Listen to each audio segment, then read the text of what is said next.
we've built a great app so far.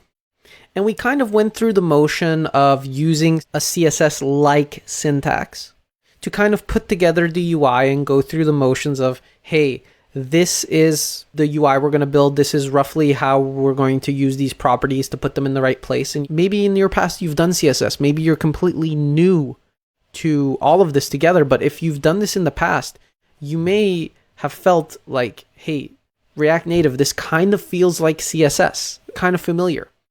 Well, it's not really CSS though, and we must really make that distinction. We must step away from thinking of it as CSS because it's a flexible layout engine, and it's called Yoga. Now, Yoga because it's flexible. Get the pun? In any case, the whole purpose of Yoga is to build flexible layouts on any platform with highly optimized open source layout engine. So, okay, what does that mean? Well, kind of like you want to put the pieces of a puzzle in the right order. Layouts need to be built in certain ways, and so you want spacing between items, and you want this to be this far from that, and this to be this far from that, and all that stuff. And so usually in CSS, if you've done CSS, it's quite the process. If you're completely new to this, you may have a blank slate, and that's great. That said, laying out an engine or doing a layout engine is quite an endeavor. And so Yoga is being used by React Native as the layout engine.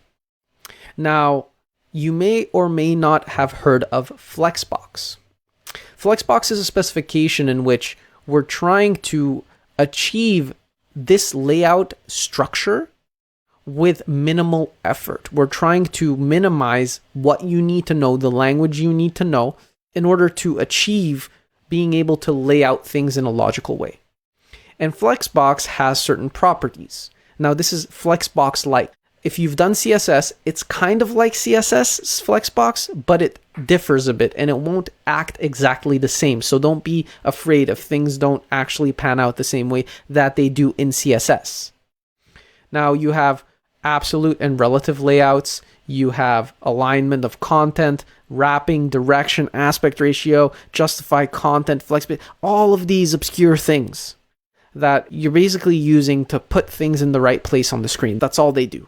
All they do is make sure that you can put things on the right screen at the right place. So now that we know that this Yoga thing is a thing and that it's laying out stuff on the right spot on the screen and it has all of these properties that help us do this, what exactly does it look like? Well, let's take a look at that. All right. So over here, we're in the Yoga Playground. And the Yoga Playground is basically like a playground. Okay, not really. But a place where we can play around with the Yoga framework and try to see how it lays things out. And so as you can see here, we have this root container. Now think of root as your phone screen, right? Like, it's not going to be this wide. It's more going to be like, kind of like this. That would be your phone screen size. And in that phone container, we can start positioning things. We have 3 nodes in here, right? Now, each node is kind of special because what it can do is it can grow and shrink dynamically. Now, if we give this a grow of 1, obviously it's not going to do anything because, well, the root container is set up in a row fashion. If we set it up in a column fashion, you can see now that because I gave it grow 1, it's taking up the rest of the space. And if I gave these all a grow 1, well, they would all take up equal space. Interesting. Now, how would I make them take in the width then? Well, if we went to layout here, we can see that they have a fixed width and a fixed height. So if we gave them a fixed aspect ratio, well, now they're overflowing. That doesn't look too good. Well, how would we do that? Oh, they automatically take in the width. Interesting. So because they had a fixed width and height, they were kind of already fixating themselves in a specific constraint. So by giving them no constraints at all and just saying, hey, grow to the size that is available, well, now they've grown to the size of the parent container's width. And the way that we know that is because we can go here and if we remove this node, right, you can see that they'll keep on growing, right? And if we put this to 0, well, it's not going to grow at all. but let's say we made this a bit higher. 550. Well, if we added a child node inside of here and we said, for this child node, make it grow 1. Interesting. And we said the layout, well, don't give it a fixed width. Don't give it a fixed height.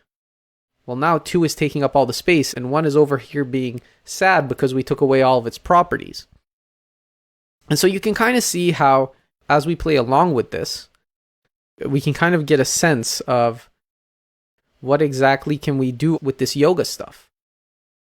What is available to us. And that is what is interesting, right?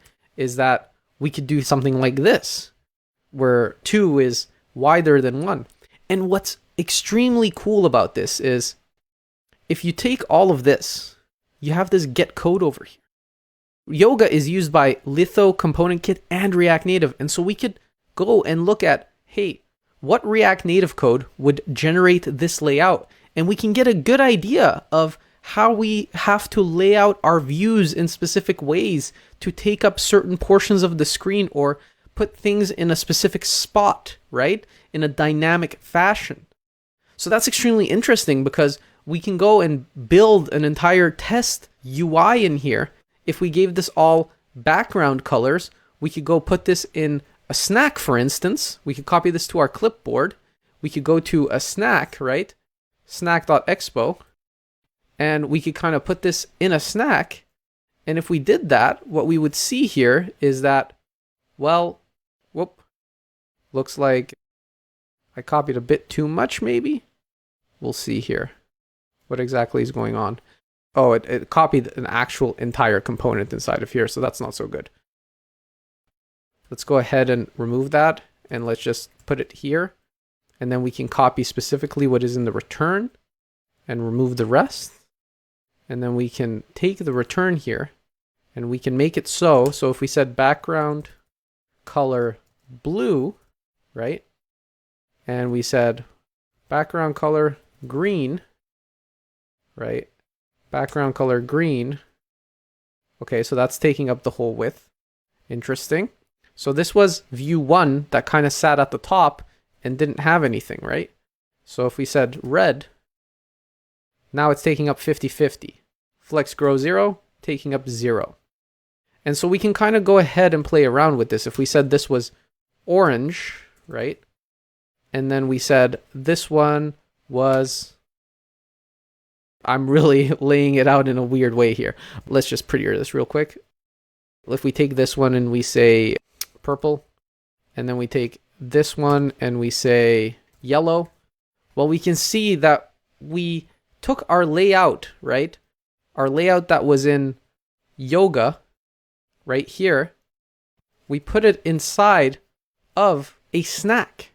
And we were able to take what was in yoga and visualize it in the snack. So you can go and play around with yoga, play around with different layout types, and see how Flexbox interacts and really learn to understand how layout happens in React Native. It's a very powerful tool to start to understand the nuances, right?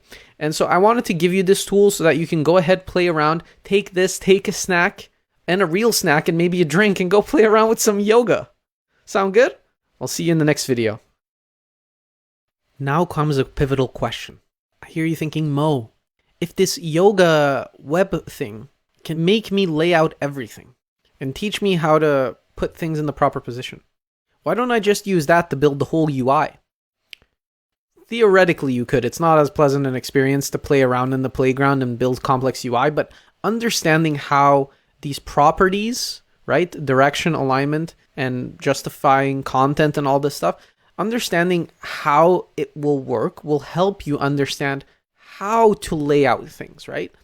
Because in React Native, laying out with Flexbox is all about understanding kind of how Flex works. And once things are in the right space, they will typically be in the right space across multiple phones. Now, this doesn't mean that you won't maybe have to do adjustments for Android versus iOS or for a specific screen size. These things do tend to happen, and we'll get into that as we build out the course. But what's important to know here is all of these first principles in React Native, they have a place and they have documentation. Oftentimes, developers will come from the web sphere And they will treat laying out in Flexbox the same way they treat CSS, but it isn't the same. It is the same with a few exceptions. Now, if you have never written CSS, you don't know what CSS is, I highly recommend you take our React course as well. But what we need to understand here is React Native, although it says React in the name, and if you've heard of React, it behaves a bit differently. Now, we're targeting mobile phones, right? So at the end of the day, what we need to know here is that React Native is targeting Android and iOS. And the way that we're going to lay out with Flex is determining how we're going to fill the area that we have available. And so if we go to the React Native Docs Flexbox, what we'll see here is a high-level documentation of how Flex interacts. Not only that, how every property works. So if you really apply yourself to this material and dig deep and try to understand how all of these things work, I promise you, you will master React Native like no one else. Now, the awesome thing about the React Native docs is, whenever you go look up a principle, whether it be Flexbox or a specific element, they have riddled their documentation with grade A material as well as snacks directly embedded into the docs. You see this over here? This is code. And you see this over here? It's being rendered in the UI. And you can go so far as to run it on your own device if you wanted to and play around with the properties here and regenerate this QR code and try things out for yourself. It's amazing. We can take all of these first principles that we're looking at and we can literally practice them until our face turns blue. Now, don't do that, but I'm just saying, like, the ability for the cross-pollination between documentation and live examples with something as complex as mobile development is absolutely astonishing. And so they have examples for all different types of things. The first principles, how to do column reverse, what the layout direction means, what justifying the content does, and all that good stuff, right? You see these 3 blocks here with the space in between? Absolutely mind-boggling, isn't it? But you can do that all with Flex and with very basic properties. And so by understanding this, we're going to start understanding how to layer UI like a cake, a delicious cake at that. And so what I want to point out here is that React Native documentation is absolutely amazing, and you should always reach to it to learn first principles. And we will continue to reach out to it throughout the course to solidify our knowledge, but also look at how properties work, because we don't just want to leave you with a beautiful app. We want to leave you with a beautiful foundation of knowledge that's going to help you throughout your career. All right, it's springtime and it's time to clean out the closet. I'm joking, of course. What we're going to do now is, now that we've set up our MealsToGo repository, what we really need to do here is we need to go ahead and we need to clear out all of the cruft that was left behind by Expo. Now, Expo puts a lot of things by default in our project. And so we need to go ahead and we need to, I like to look at it as a clean canvas.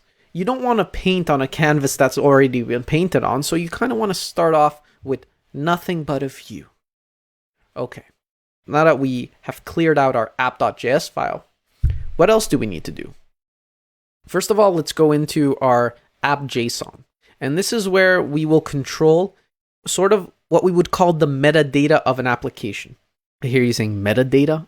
Well, it's the data that actually controls kind of the name of the app when it goes to the App Store, the icon that you will see when you install your application on your phone, the splash screen that will originally come in, and all that stuff. We just want to go through here. We want to look at these properties and we want to make sure that everything is, up to snuff. Is this the name that we want to have for our application? Is it the version, right? We could go ahead and say like, well, we're not at version 1.0. We're literally just starting out. So maybe we're at 0.0.1, right? And we could set the orientation. We could do all of that good stuff. So it's important to know that this file is here. And at first glance, everything is good in here. That's what spring cleaning is about. Just looking around what was set up for us and what is all available. And we can see that there's an icon, a favicon, because this also is set up to run on the web, but we're not focusing on that outcome. We're focusing mainly on Android and iOS. There is this movement in the React Native space to also cross-pollinate it to web. But for the intents and purposes of this course, we're focusing solely on the specifics of mobile development. And the reason that my voice kind of sounds like skeptical is I believe that every platform has a specific usability concern, right? When we're on the mobile phone, we're concerned with the mobile user experience. We're concerned with what users see and hear and how they interact with this blank canvas. Whereas when we're on the web, we have so much more space to deal with.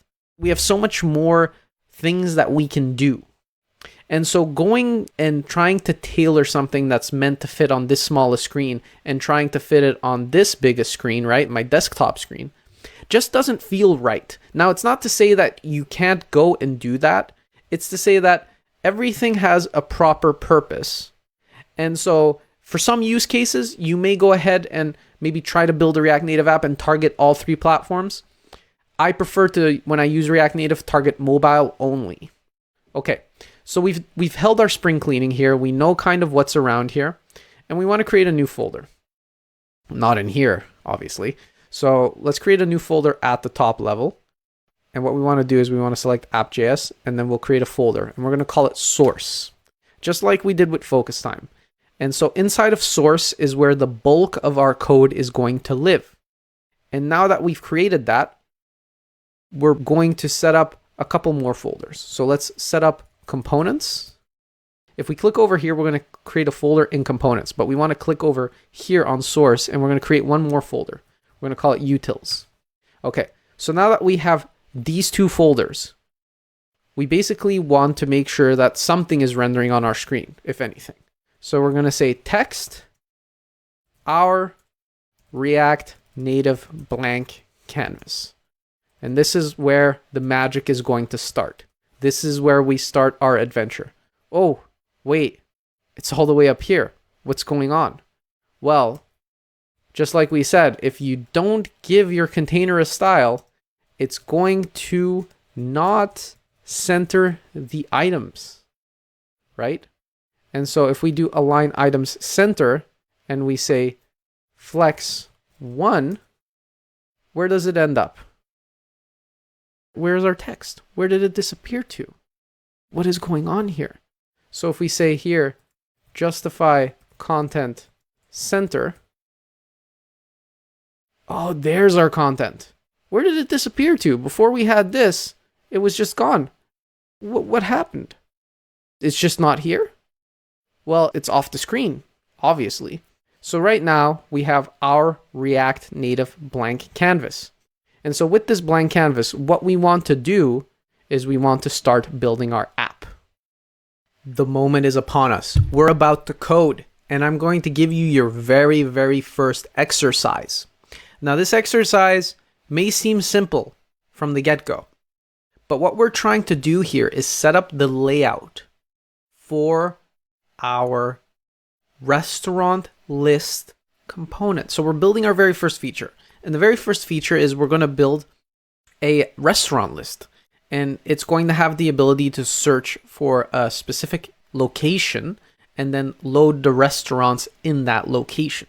Now, before we get ahead of ourselves, we need to first go back to first principles. How do we render out the spacing for the search and the spacing for the list? Now, keep in mind, this will change as we go along and shift and change and as we play around with properties. But for our first exercise, what I want you to do is I want you to render two views, a search view with a green background and a list view with a blue background. And I want you to space them apart. And as you can see, it's a little hint here, there seems to be a little bit of spacing around search and around list. Could that be padding? And another thing to notice here is that there's white at the top and white at the bottom. So it's like we're avoiding the parts of the screen that the user still has to interact with in order to do things. Interesting. So another tip here. Could that be something called safe area view? Who knows? Take away from this exercise that we need to go look at the docs of safe area view, and we need to position two views with text that look exactly like this. And in the next video, I'll show you how I solved it. Now, again, it's not to say that you can't build the user interface in different ways with different properties and different spacing. I fully applaud you in taking whatever we build here and giving it your own flair. But I'm going to show you the way that I'm going to build the UI and the properties that I will apply. And in the end, we'll have a great product, and you may have slightly differing styling, and that's completely okay as long as it works on all the phones you're testing on. But for now, we're going to try to focus on first principles. So let's try to get this output going, all right? All right, so it's time for the solution. Okay, so I kind of gave you some tips as we went along. I told you about safe area view, and I also told you about the potential of this needing padding for it to breathe. So if we go look at our solution here, what we're seeing in the code is the ability for safe area view to wrap the views that contain both the search and the list. Now, why use safe area view? Well, let's go look at the docs, right? So if we look at the docs and we look at safe area view, well, safe area view is, the purpose of it is to render content within the safe area boundaries of the device. It is currently only applicable to iOS devices with iOS version 11 or later. So safe area view nests the content and renders the proportion that is not covered by the navigation bars, the tab bars, the toolbars, and all that good stuff. Now we saw that, right? Because we see over here in iOS, at the bottom here and at the top here, right? It's not interfering with the top and the bottom. So it's rendering the content in the safe area. So this is what we would consider the safe area from here to here. Amazing, right? Amazing. Okay. So then we go look at what actually needed to happen within it. So we put a view here and we said the padding needed to be 16. Why did the padding need to be 16? Because if we set it to 0, the search bar doesn't have any breathing room. Oh, that's so intense. So we'll set it to 16, right? And now it feels better. Now it feels like it has adequate space to fill content in. And so I don't like to give things fixed heights because I like to see how things grow before I go and say, hey, you need this height or you need this height. I like to see things dynamically grow, and I like to use flex to kind of position things and see how things fit on the screen first. Okay. We said that the safe area view was going to give us, well, the safe area, right? Safe area here, safe area here. Why did we need to give it flex 1? What was the purpose of that? Well, like we said, if we have a root container and we don't give it a flex property, by default, it's just going to grow with the content that's inside it. It's not going to assume any type of height. But when we give it flex 1, what we're saying is, hey, fill your parent. In this case, the parent is the app. So we're saying, hey, safe area view, make sure you always fill the parent. And then we're saying, okay, this view, we're not really going to give it a flex property because we don't really care about its flexiness. We're just going to say, hey, whatever goes in here is going to grow dynamically, whether we decide to put 5 searches or we decide to put 1 search. It's just going to grow based on the demand. And so with that, list will get smaller on its own. It's not going to overflow. We're telling it to fill the parent. And okay, so it's filling the parent, but it's not overflowing in any way, shape, or form. It's saying, well, I have this thing above me, so I'll basically take in the rest of the space. Well, that looks good. We gave it a padding of 16 pixels, and we gave it a background color of blue. Now, you could have done this in a very different way. You could have said, well, hey, the height here is going to be 100% and all that good stuff, and that would have worked just as well. But now, look, it's overflowing. It's not really constraining itself to the boundaries. It kind of flows over, right? So Flex 1 is basically telling it, hey, stick to the constraints of the screen. That's why we use it. Now, you could have done something more flexible and said, like, I'm going to give it a fixed height. I'm going to give it a height of 300, or I'm going to give it 500, and I'm going to keep going until it gets to the right spot. But this isn't really dynamic. It's not really going to fill with the phone. So you can see how Flex is super powerful here and why we use it. So we put the status bar over here at the bottom. And as you can see, we wrapped it with these two fragment columns. And so for those of you who are not familiar with fragments, they allow us to render two elements side by side without having to wrap it in a specific other container. For instance, if we said, well, let's put a view around this, well, now everything's broken because this view does not have style flex1 to tell it to fill the parent container, and then this one needs to fill the parent of the parent, because if we remove this here, well, now suddenly this is just going to take in the space of this one.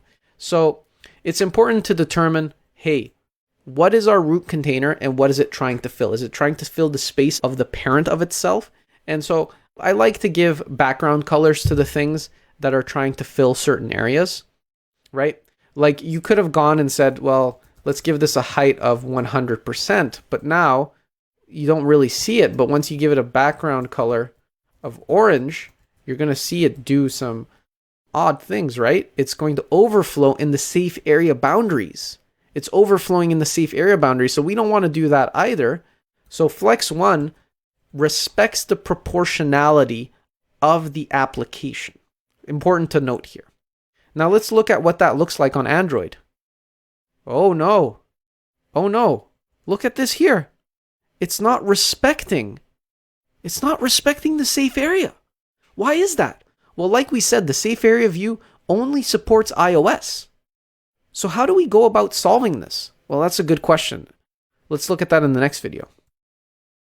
In the previous video, we saw that on iOS, we were getting the desired outcome. We were seeing the safe area view allow us to dodge the top and the bottom portion of the status bar and the interaction portion that is the swipe gesture. But then on Android, we saw that the safe area view really wasn't doing very much for us. And we asked ourselves the question, why, Mo? Why? Well, let me tell you why. In effect, safe area view is only for iOS. Mo, I read this. You told me to read this. I read this. Like, don't beat a dead horse. I get it.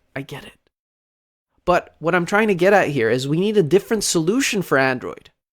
And so that different solution is we need to make sure that this safe area view takes into account that padding, that margin. So how do we go about that? Well, we could give it a margin top and we could say like 50, and then it's going to go 50. Oh, but that really doesn't feel right because now it's going 50 over here. Like if I did 500 here, you're going to see it's going to change on iOS and Android. We don't want it to change on both. So if we did 30, well, we could do that. And that doesn't really feel right. Maybe 20. You're playing a guessing game. And well, you can play that guessing game and you could import something like platform from React Native, right? And we could do something like, well, if you are Android, right, is Android is equal to platform.os equal to Android. This is all lowercase. So this is a check where we're checking like basically, hey, are we running on Android or iOS? And we could do like an inline check and we could say like, well, if you're Android, question mark, this is starting an inline if, do 20, otherwise do 0. So this is an inline if statement, right? This is checking like, if we're Android, do 20, otherwise do 0. And so right now, we can see that this works because if we set this to 500, well, only Android is going to change. Okay, so do we play the guessing game then? I mean, this doesn't feel right because the status bar over here, it has different heights on different machines, right? Like on different Android machines, the status bar may be different or different device pixel densities and all this stuff that goes into account. So how do we go about this? Okay, well, let's slow it down. Our problem is the status bar. So let's go look at status bar. Okay, and if we go look at status bar, we can see that we're using it with the navigator. Okay, good. We're using a different implementation. We're using the Expo status bar. But let's see what the React Native status bar is giving us. And we see here a reference. Okay, so let's look at that reference. So in that reference, we can see that, well, we have constants. And those constants are current height, which is Android only. Okay. What does this say?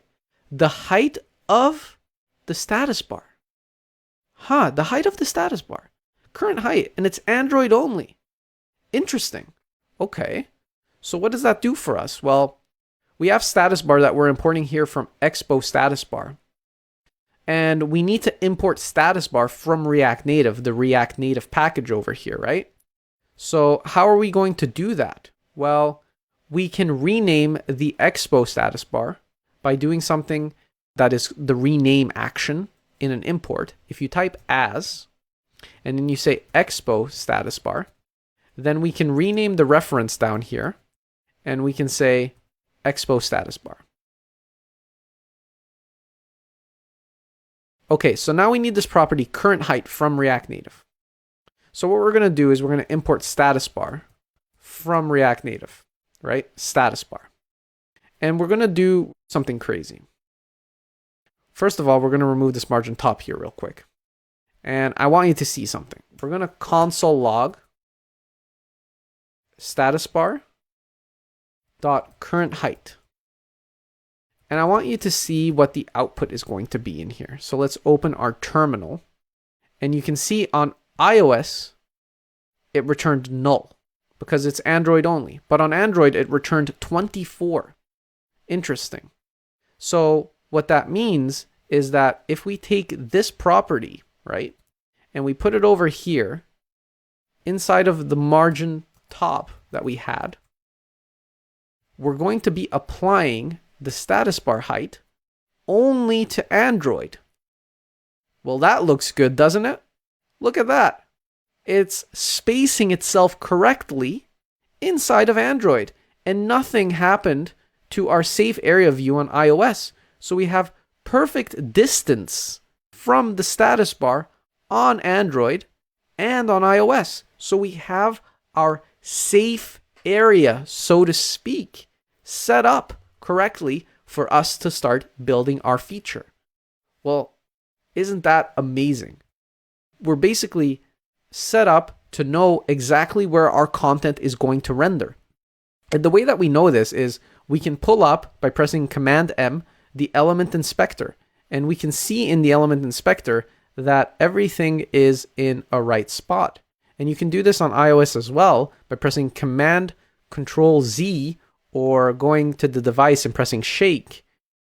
You can pull up the element inspector and we can see where the elements are, what their spacing is, and all of that good stuff. So we know now that we're not interfering with this top and this bottom section. And so press Command Control Z again or Command M to hide the element inspector because you don't always want to show it, right? So you press Command M on Android. The commands are different. If you're doing this on your phone, just shake your phone. Shaking your phone will bring up the menu. So you can use this element inspector to verify that what you're rendering is indeed in the right spot. That's absolutely amazing.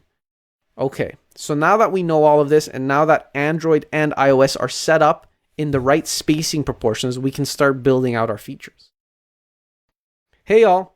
So I wanted to go over something really quickly that I may have gone over fairly quickly in the previous video with Android. And that is the menus that you can pull up inside of Expo.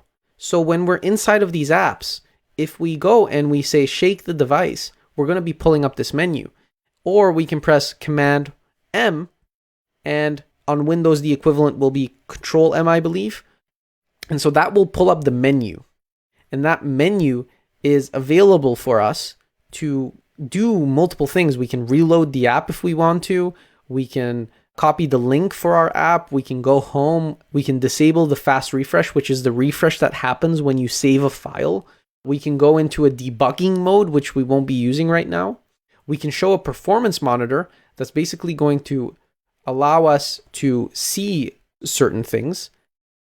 Now, on Android, you do need to allow an overlay. So once we allow that, we'll be able to show our UI. So we can see that we're running 60 FPS. And on iOS, you can kind of move it around. On Android, it's static, but it can show you, well, the UI is rendering at 60 frames per second and the JS is rendering at 60 frames per second. So we have these cool debug tools that are kind of useful. And like I showed you, we also have the element inspector that, can show us different styles of different things, which is super useful, right? And so with that element inspector, let's just hide the performance monitor while we do this. If we show the element inspector, we can tap in on certain things and we can see what exactly they're doing. And on Android, we can do the same thing. We can go look at list and search and all that good stuff. So these tools are there to help you figure out what exactly is going on in your UI. Am I rendering as fast as I should be? Are there any stutters? Are there any drop-offs? What are my elements looking like? How are they laid out? These debug tools are just as important as first principles, and I just wanted to highlight them once again for those of you who haven't touched them just yet or haven't seen them. They're an important tool in our tool belt. So just making sure that we all have everything we need to hit the ground running and know what to do when we're building layouts. Hey y'all, I wanted to give a quick note on something that is going to be extremely important as you go through the course. So as we go through the course, every time we reach a milestone or we do some type of configuration or add something, I will be providing a branch, a URL for you in the resources section of that video. In the resources section of that video, there will be a URL to my GitHub. And what you will see is that you will be pointed to a specific point in time at which we did this thing. So if you get stuck at all, or if your code isn't running, what you can do when I give you this URL is you can go over here, you can go to code and you can say download zip. And that's going to download you that snapshot in time of what we did so far. And so you can take that, you can put that folder somewhere, and you can do the same steps that we did during setup to get that code up and running. Or you can just verify the code inside of here against what you wrote to make sure that you're on the same path and you have the same things going on. Because if you get lost anywhere along the way with what you're doing or what's going on, this is a good way for you to take that snapshot in time and continue on or verify it against what you're doing. We want to give this to you as an opportunity to continuously follow along with the code that is being written and what is happening. As I promised, the project we're building here is not only going to teach you React Native, but it's also going to use industry standards in order for you to be more focused on tools that are effectively used in a day-to-day job. Two of those tools are Prettier and ESLint. And we are going to set those up right now.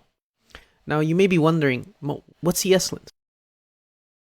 Well, ESLint is this tooling infrastructure to find and fix problems in your JavaScript code. It's this extensible type of framework that you can basically use to find and fix problems, and it can even fix them automatically. And you can customize it to find errors in specifically your code. If you prefer certain styles, it can enforce code styles. And so they have a whole section on getting started, what rules they have, what kind of different interactions you can use. And they have a developer guide for contributing and setting it up and running unit tests. It's a huge, huge ecosystem. And if you've never heard about it, it's honestly amazing. They even talk about their architecture and how ESLint fits into the big picture and what exactly it does. It's a great read and a great tool, but setting it up is easier than you would expect. Because what we're going to do is we're going to use the React Native community's pre-configured React Native setup. So they have put together for us all of the tooling and all of the rules that we need for React Native. So we don't even need to go into detail of what all the different rules are. Here's a preset, pre-configured linting. So linting is the process of going through your code and making sure that it adheres to the style. So they've gone ahead and they've configured it. So they have baseline configuration. And so they use also something called Prettier. And Prettier.js is an opinionated code formatter. So Prettier is also an industry standard at this point because what we want is consistency in code. And Prettier is basically one of those things where you see the code here on the left, how it's being formatted and how it's not that readable. Well, Prettier will do this to it. it will enforce a code style that always looks the same. It'll format your code to always look the same. And so these two tools, Prettier in conjunction with ESLint, are two of the main tools that teams use in order to create consistency in an ecosystem that has so much entropy. Entropy meaning there's so many different people that code in a code base on a team. Well, these two tools enforce you to write similar code to each other and have the rules in place for you as a team to know, hey, I prefer this or I prefer that, and the discussion arises and you kind of come upon rules. Now, the React Native community has gone ahead and given us a preset amount of rules that we will use. So all we have to do is go to React Native community and run this command. So we'll press Command C, so we'll copy that. And then what we're going to do is we're going to go over to our Visual Studio Code. And remember how we ran the terminal? Well, you can go up here if you don't have a terminal running and you press New Terminal, or if you have a terminal already running, you can hit this icon here. This will open up the console here, and you can hit Terminal, and this will also allow you to get to a terminal. Now, don't worry about the errors that I see here. Those are for my system, but you may not see anything like that. Now here, we want to run this command, right? So let's go ahead and run that. And that's going to install all of the dependencies that we basically need. And then on top of that, we need to create a new file while this is installing. And we're going to call it .eslint.rc. And in that eslint.rc, we're going to copy paste these lines. And by copying these lines, we're telling ESLint, hey, you're going to use the React Native community configuration. Awesome. Okay. So now that that's done, we're basically set up. Or are we? Well, let's take a look at that in the next video. In the previous video, we successfully installed and set up Prettier and ESLint. But now comes the time where we actually need to use it because, hey, Mo, what is it doing? Well, not very much by the looks of it because we don't really see anything happening. So the way we're going to set this up is we're going to go inside our package.json. And what we're going to do over here is we're going to run or create a new script. We're going to call it lint. And we're going to say that lint is ESLint. And we're going to put dot so that it's going to check everything. And we're going to do --ext.js. And this in itself is calling the ESLint package and saying, hey, check my whole directory, but only for the JS files. And if we go ahead and we go to our terminal and we say, hey, run that command, and the command is yarn lint. So if we run that, what we're going to see is, wow, it's telling us a bunch of stuff. We have 11 problems, 1 error, and 10 warnings. And so here we get into kind of an odd space. Let me explain. We have Prettier, which is a code formatter. And we have ESLint, which is a linter. So the linting is looking at the code and saying, hey, this is the code format I want you to follow. And Prettier is looking at the code and saying, hey, this is the consistency I want your code to be formatted in. But both can have overlapping rules. Okay, so over here at the bottom, you see this is giving me a hardcore error. It's saying replace Babel preset expo with single quotes to double quotes. So if I go to the Babel config and I say, hey, put this into double quotes, okay, well, we're going to see the error go away from Prettier, but we're going to see this. ESLint is going to be warning us. ESLint is saying strings must be single quote. So there is a conflict between what Prettier wants to see and what ESLint wants to see. And so to alleviate that, what we're going to do is we're going to add a rule. And we're going to add our own rule. It's an override. It's going to say rules, and then we're opening the object. And then we're going to say quotes. We're going to say to, and then we're going to say double instead of single. And we're going to avoid the escape. So with this rule now, what we can do is we can run yarn lint again. And now we only have 5 problems. What problems do we have? Well, platform is defined, but it's not being used. So this one is defined, but not used. And we have an inline style flex 1. right? Flex 1. We have padding and background color over here. And we have padding background color over here. So we did these inline styles, right? And then we have this one down here that we never assigned the style. So what we can do is we can move these styles into the styles. So that's what it's preferring us to do. So if we take this and we said that this was empty for now, and we went down here and we said container, and we put these in here, and then we went up here and we said styles.container. Now we're getting into a good spot, right? So we're moving our inline styles into what we would call the style sheet. And this has benefits, as we explained, in terms of memoization and all that good stuff.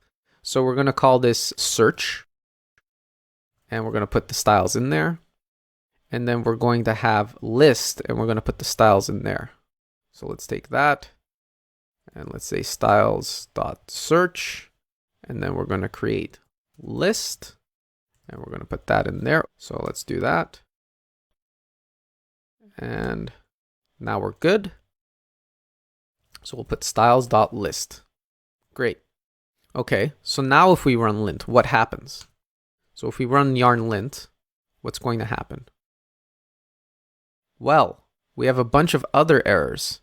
Prettier is complaining, and ESLint is complaining that we can't have trailing spaces. So let's run it with fix, -- fix. And so it's going to go through our code and try to format it for us and fix it. And now all of the errors are gone. No more errors, right? So if we run lint again, no more errors. We fixed them all just with running the ESLint fix command. Okay, so now that we understand what ESLint is doing for us, it's looking at our code, it's figuring out how the code style needs to work, and it's looking at how to apply these rules consistently. We can now, throughout our entire project, write consistent code. And I would say, hey, run this command as early and often as possible. But we're also going to look at how to integrate it into VS Code. So let's do that in the next video. I know what you're thinking. Can we optimize this? Can we make this simpler than it already is? Right? Well, I have to go and I have to run this command every time I want to see something or I'm doing something wrong. Well, surely enough, what we can do is we can simplify the process even further if we need to. Now, first off, we have this lint command here, right? And the lint command is awesome because it's going to lint our code. But we can integrate it even further into Visual Studio Code. And if we click over here on this little icon, it's called the extensions icon. And in the extensions icon, you can add extensions to Visual Studio Code. And the extensions that we want to add, if we search ESLint, and we can see here at the top, ESLint has a plugin. And this integrates ESLint into VS Code. And this extension basically allows you to lint your code in the editor. So if we hit install here, the extension is now enabled globally. Okay, so we just installed it. That was pretty quick, right? So now if we go over to our code, well, we can see here at the top, ESLint is disabled since its execution has not been approved or denied yet. Okay, so it's telling us press the light bulb. So if we look at this, ESLint is disabled, right? So let me go through that again. So if we go here and if we press peak problem, we can see a light bulb here, right? Show fix problems. And then we'll manage the library execution. And this will pop up. The ESLint extension will use Node Modules ESLint for validation, which is installed locally. Do I want to allow? And then I want to say allow everywhere to remember this choice. And so that in itself is going to enable us to lint inline. So let's say I went back here and instead of doing this, I put margin top 10 flex 1. Well, now I can see inline that, hey, I'm breaking a rule. No inline styles. So I already automatically know that something's going wrong And if I put a comma at the end, it's going to double up on me. It's going to say, hey, Mo, you're doing two things wrong. And I'm like, whoa, sorry. So I'll just remove that and I'll put styles.list, right? And all is well. Isn't that easy? That's amazing. So now we can enforce our consistency throughout the project. That's awesome. All right. So with that, let's look at how to optimize prettier as well. We've looked a lot at how ESLint fits into the picture and how we're going to lint our code and figure out errors in our code and consistent styling in our code. But we really haven't looked at how to make our code adjust itself in the format that Prettier gives us. You see, Prettier is integrated into ESLint. So ESLint is going to tell us and complain about things that Prettier wants to fix. But we really don't have a way yet to enforce the code style. So if we go here back to extensions and we looked for Prettier, what we're going to find is that, well, there's a very popular package downloaded over 9 million times. Wow. And it's the Prettier formatter for Visual Studio Code. It's the opinionated formatter, right? So what it's going to do is it's going to allow us to write our code however we want to, and when we save, it's going to adjust the code. So if we hit install on this, it's now enabled globally. But how does it work? Well, let's say that I went over into my code and I put a bunch of these over there and over there. Well, now ESLint is going to complain with Prettier. And like when we hover over the problem, we can just press quick fix and we can say fix this Prettier problem. So we see how we can adjust every individual line. Now, if we want to fix all of the issues, let's say I had multiple lines out of order, I can hover, I can peek the problem, I can see what the problem is, or I can hover again, I can do the quick fix, and I can fix all fixable problems. But what I want to teach you is if we go to Code, Preferences, Settings, and we search for Format on Save, and we turn on this option, Format on Save. You want to turn it on, right? And once it's on, and I did a bunch of issues, my file is now in a non-committed state, right? So if I do this and I do this and I make this out of order and I do that and I had a comma here for some reason, well, if I press Command S or Control S now, if you're on Windows, it auto fixes all of the issues. It's auto fixing everything. It's applying Prettier, right? That is honestly awesome because Format on Save is going to run Prettier every time we save a file. And that's going to save us a lot of time and a lot of effort in formatting our code. All right, so now that we know that, now that we've set up ESLint and set up Prettier, we're basically in a good state in our project to have consistent formatting and consistent styling for our code. And that's awesome. That's something that the industry also always looks for. Time for us to enhance our feature.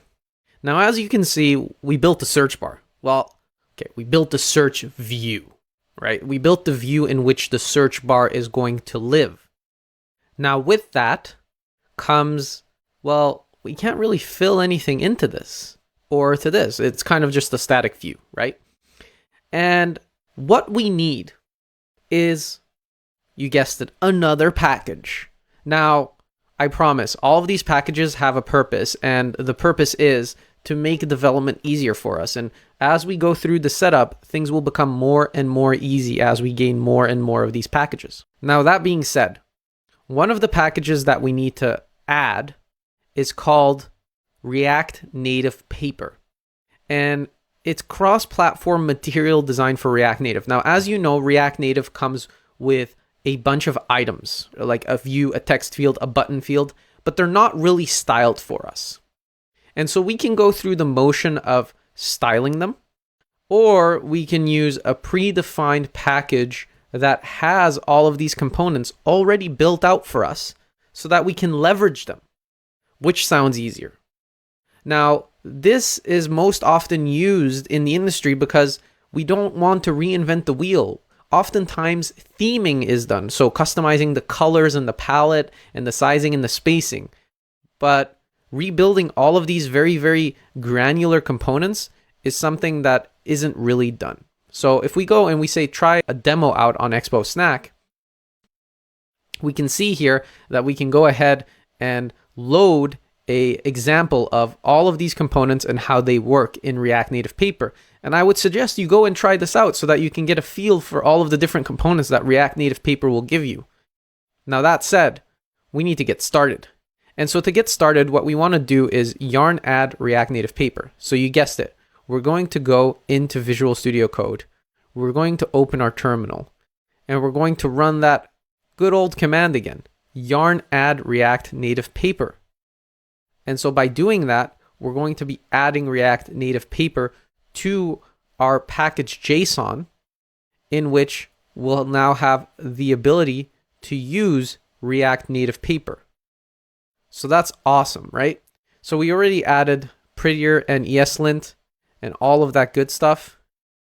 And so now with React Native Paper, we're going to get access to all of these components. And you can already guess it. What do we need to do here? Well, we want a search bar. So what would we look for here? Would we look for text? Not really. Would we look for search? Oh, there's a search bar component. Amazing. So they have a search bar component that has an input box in which you can put search queries. Sick. So now we're going to utilize this. This is going to be the exercise. Implement the search bar from React Native Paper in the view where we put the green search field. And try a couple things out. Let's see how it pans out. And one of the things that we want to do here is just make sure that it's there and it looks nice. That's about it. We'll get into the customization in the solution. And so now that we've added React Native Paper, you can see it's available here now, and it's at version 4.5.0. You don't have to exactly match the versions because as the course progresses, packages may update as well. We're on Expo version 40, and when you start this course, we may be at version 41. Okay, so that said, we want to implement the search bar from React Native Paper in the search view. So let's get to that. Implementing the search bar. One of those things where documentation comes in handy because they already have a usage section where they show us, hey, this is how you get the search bar. This is how you put the search bar on the screen. And we had to use a very simplified version of that because I didn't specify that we needed any interaction or anything of that sorts. So the very basic implementation of this is the following. We're going to import search bar from React Native Paper. And over here, we're going to put search bar between our view where we had styles.search. Okay, so with styles.search, that's putting the padding around here. And it's allowing the space for the search bar to breathe. So very basic and very simple, but we have a beautiful search bar that already has a ton of nice features. You see the backdrop here, the shadow, the little icon. Amazing. So simple and so awesome. So with that, now we can go and we can look at how we're going to implement the list view. All right, so we built our search bar feature, but next up is this amazing, amazing list view. Now this list view, this list of restaurants in our vicinity is something that we're going to have to build out. But first and foremost, what we have to do is we have to build out these individual items, right? We have to build out this little card view that is over here and lay out all of the information as it comes in. So that's the first thing we're going to build out. We're going to build out this visual. And in order to do that, we're going to have to go step by step. So first and foremost, we need to make sure that we have the right data in place. And we have to determine, hey, what all is going into this view? Well, we have the name, we have the rating, we have the address, we have whether it's open or not, we have a picture. Okay, so all of that are the things that we're going to build out. We're not necessarily going to focus yet on the little favorite icon here. We don't have that feature just yet. And we also have whether a restaurant is, what type it is. So we have the type as well. If it's a diner or if it's something else, we have this little icon to distinguish whether it's a cafe or a restaurant. So that's good. Okay, so let's go and see how we determine that shape. Now that we've seen what it looks like, we can go ahead and start building it out. We're getting into our first feature build. And so, like we did in Focus Time, we're going to set the stage for us to be able to build proper components. And in order to do that, what we want to do is we want to create a new features folder. And in that features folder, we want to create a different folder called restaurants. Now, next to restaurants, we'll also be building other different features. But inside of restaurants, what I want is a components folder. And other than a components folder, we also need a screens folder. So we're going to also build a new folder, screens. This is going to be useful for when we get into how navigation is going to work. But for now, we're just going to leave that alone. Now, another feature that we will be building is the account feature and the settings feature, but for now we're focusing on restaurants. So the very first component we're going to build is going to be a restaurant info.component.js. And we're also going to be already building out the screen restaurants.screen.js. Okay. So we have our info component and we have our screen component. And so right now, all we've been doing is building directly inside app.js. But the thing that we want to do here now is we kind of want to move things over into the feature itself because we don't want things to live here for the long term, right? That wouldn't be useful. So we're going to take our safe area view and everything to do with that. And what we're going to put here is restaurants screen, and that's going to be the screen that we will be rendering. So right now we're going to see a bunch of red, but right here in this file, in the restaurants screen file, right, what we're going to do is we're going to import React from React, and we're going to export const restaurants screen, and that's going to be a feature in which we're going to render out everything that we already had. So in here, you can see that, well, we need to do a bunch of imports. So we're going to go back to our app.js file and we're going to grab everything that we had here from these imports and we're going to put them at the top. Now we can already see that we need our style sheet as well. So we're going to grab that because we're not going to use it over here. We're going to use it in here. And once we have our style sheet, right, we have to look at everything that we have in here. And our restaurant screen is basically ready to consume at this point. So if we go back to app.js, what we need to do now is we need to look like we're not using any of these. We're not using the search bar. So let's go ahead and do an import. So we're going to import restaurant screen from ./source/ and then we're going to go to features. We're going to go to restaurants and we're going to go to screens and we're going to go to restaurant screen. So this is the screen that we want to render out. And once we do that, what we're going to see here is that we're now rendering the same exact thing, but we're structuring our code. So we're structuring our code so that we're set up for the long-term success. Now, inside of here, what we basically need to do is we need to build out what the list is going to look like. So the first thing we're going to do is we're going to get rid of the blue background, although it's beautiful. Well, let's leave it for now. What we want to do here is inside of list, what we're going to do is we're going to render out restaurant info, which is a component that we're going to build out inside of here. So we're going to import React from React. And again, we're going to export const restaurant info.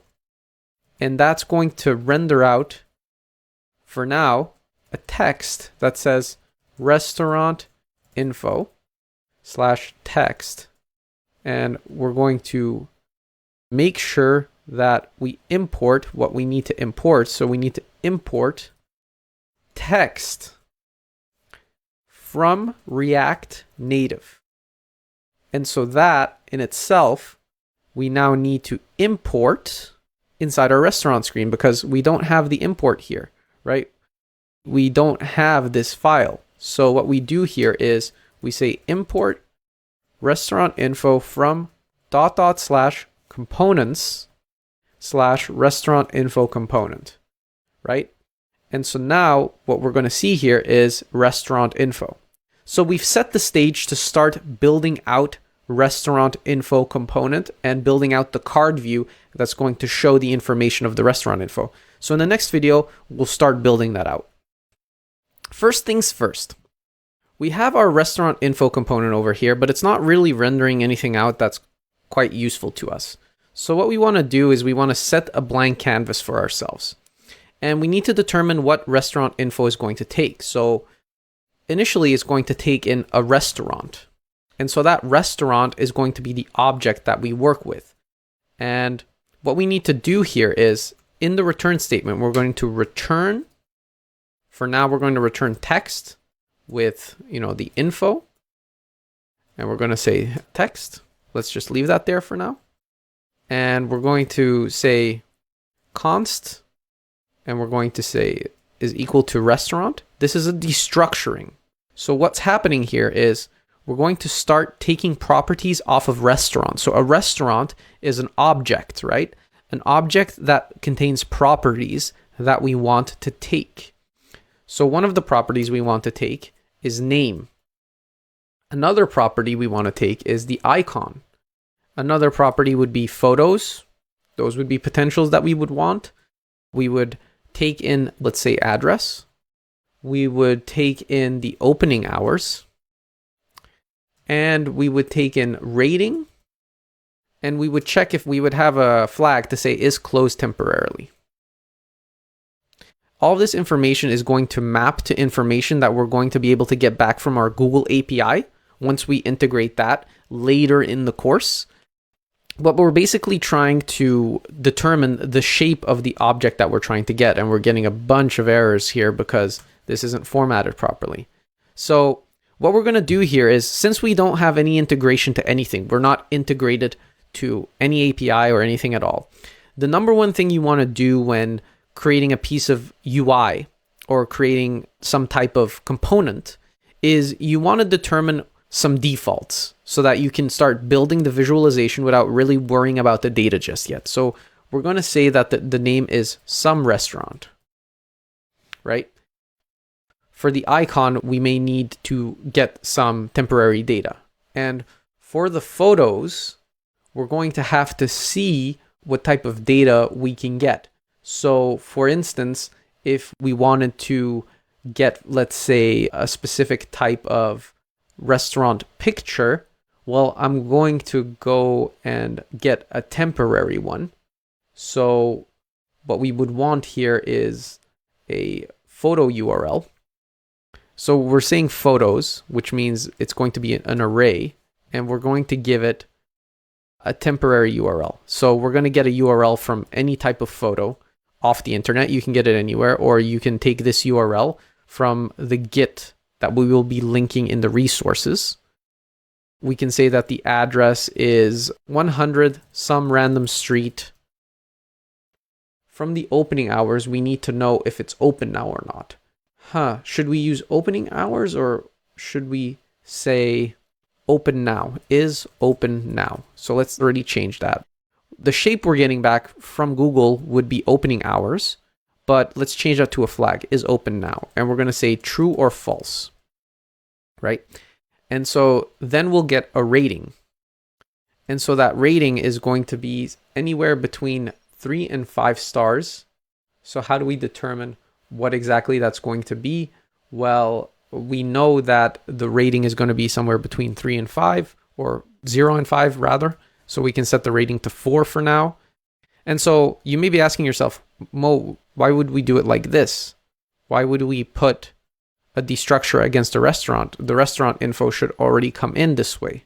And you're right. So let's take this and let's not have to send in a specific object, but I'd rather send in a specific restaurant. So I'd rather send in the whole object of the restaurant and then know what I'm going to take off of it, rather than have this have a specific shape. It's going to take the restaurant, and we know that the restaurant's going to contain this. And so with that, we can now save, and that's going to restructure. And so we can go ahead and we can check out, hey, what's name? Restaurant.name. Oh, and we have to, here's a good thing. We need to also set restaurant to be an empty object. Otherwise, it's going to be undefined, right? And if it's undefined, well, this will break. So we need to make sure that our restaurant starts off as an empty object, and then we can set our defaults. We'll come back to the icon when we're going to build it out. But for now, we have enough mock information to set the scene and start building out our card. So let's do that. It's time for another exercise. And in this exercise, what I want is for us to start building out the visualization of restaurant list info, right? The info component that's going to be rendered eventually in our list. And so the first and foremost thing that I want you to go ahead and develop is this card element. Now, I don't need you to build it from scratch. No. We're going to be utilizing React Native Paper. And what we're going to be utilizing in React Native Paper is something called card. And so over here, you can see different implementations of the card element, as well as the usage, the properties, and all of the different things that you can do with it. And so what I want is I want you to build something visually equivalent to this. I want you to build out the card. I want you to show the image, and I want you to show the name of the restaurant that we gave it, right? We gave it all of these defaults. So the next step is to show this little piece of a visualization. Awesome. All right. In the next video, we'll look at the solution. The solution is a bit more involved, and it combines everything that we've seen so far in a way that addresses a lot of the things that we will be going through in this course. And again, we'll be layering this like a cake. We'll be introducing more and more complex concepts as we go along. So first and foremost, let's look at what the solution looks like. So the solution looks something like this. Over here, you can see that we imported card from React Native Paper, and we imported StyleSheet from React Native. Then what we did is in the return function, we implemented a card, and I gave it an elevation of 5 because that felt about right visually when I was looking at it. And I implemented a style in styles.card. So I created a style sheet, and I gave it a background color white. And then I took a card cover, which is an image. I gave it the key of the restaurant name, and I gave it a styles cover, and I gave that a padding of about 20. You could play around with this, whatever looks right to you, that you don't have to take the exact numbers that I put in here. It's whatever feels right aesthetically to you. And I also gave it a background color of white. And then beneath it, I put a text name. So I put a text field, and I gave it the property name. And so this is how we put text from props between the text component. So this is JSX at its finest. And so what you can notice here is that next to the styles cover, I also gave it a source. So this is considered an image component, and I gave it a source, and I said in the inner object, I said that the URI is going to be equal to photos 0. So photo 0, because photos up here is an array, the very first photo is what we are going to use as a cover photo. And the reason for this, and the reason that we're using this structure, is because eventually, again, we'll be implementing against an API of Google, and we want to kind of keep close to the shape that will be returning us. We may change some properties around for ourselves, like the is closed temporarily and the is open now. We're not using these properties just yet, but in any case, what we've done so far is we've built out this nice little cover item that is spaced correctly in between the blue. So giving this the blue background really gives us the ability to see what is happening. And, we could go even farther, and we could say style equals styles.title. And we could say that title over here has a padding of 16. We could do that. We could say that, and that way the restaurant gets a bit more breathing room, and that's obviously nice. But you can see that here, it's not really taking it into account. Why is that? So let's go and let's show the element inspector, and we can see here that the text, oh, looks like I made a typo. It has to be style. And there we go. Now it's taking into account padding. So you have to make sure that you use the right property names as well. And so otherwise the visualization may not render. You may not even get an error. If you do get an error, you can always see it in the console. So in the console, it will basically show you any errors that you may be going through if you're running the app. If you have any errors, if the app isn't rendering, it'll show you the error. So yeah, a nifty little feature that we built just there very quickly, and look how nice it already looks. There's a little something I wanted to come back to here, and that is that we called restaurant info. We called it restaurant info, but now we're using a card element. So should we rename this? Well, you can. You definitely can. We can rename it to restaurant info card component, and we can rename this restaurant info card. And maybe that feels a bit better. So it's about evaluating our choices here. And of course, if we do that, we have to go and rename the references everywhere that they were used.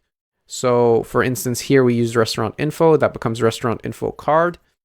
So we always have to evaluate what exactly it is we are using. And that is extremely important. And you can see here, I'm still hitting an error. And that's also because I have to change the name of this import. And so when we do that, of course, renaming the info card now has become easy. So now we have a restaurant info card, which makes a lot more sense in terms of a naming convention. And this is also something that we're going to be going through in the course. What naming convention should we use? Why? And kind of going through that practicality of evaluating our code as we go, because evaluating our code is an extremely important thing. We want to make sure that we write good code. Okay, so with that, small little addition, small little extra, small little reflection point, and I want to introduce these reflection points as we go, because we have to keep reflecting on what we're building. If we don't reflect on what we're building, we won't write the best code. Something feels off. Something feels off about the way that we're doing things. And not necessarily because we're doing things wrong. We aren't. But there must be a more optimal way to do these things. What am I referring to? Well, you see here, we're doing these style sheets, right? We're doing these style sheets in app and restaurant screen, and we're creating styles based on, specific outputs that we need. So we're giving specific elements a specific style by creating this object. And you can see here that we're putting padding 16 here and padding 16 here and flex 1 here and flex 1 there, flex 1 everywhere, flex, flex, flex. Anyways, what I'm trying to get at here is, well, these style sheets that we're creating, we don't really have any way to create consistency among them, right? We're basically we wrote white here, and then we had to write white over there as the background color and give this a padding of 20 and this a padding of 16. Already a bit weird. We're not having consistent padding everywhere. Why is this a padding of 20 and this a padding of 16, for instance? And why are my styles all the way down here when I should be able to read them as part of the element itself, right? It feels a bit off. And not because it's wrong, because a lot of people write apps like this. But again, we're trying to get at industry standards here and job ready. And so one thing that's very big in the industry right now is something called design ops. Design ops is where design, when you're building a product, is taking into account all of the constraints and making sure that the constraints are fit, picture perfect along the way, right?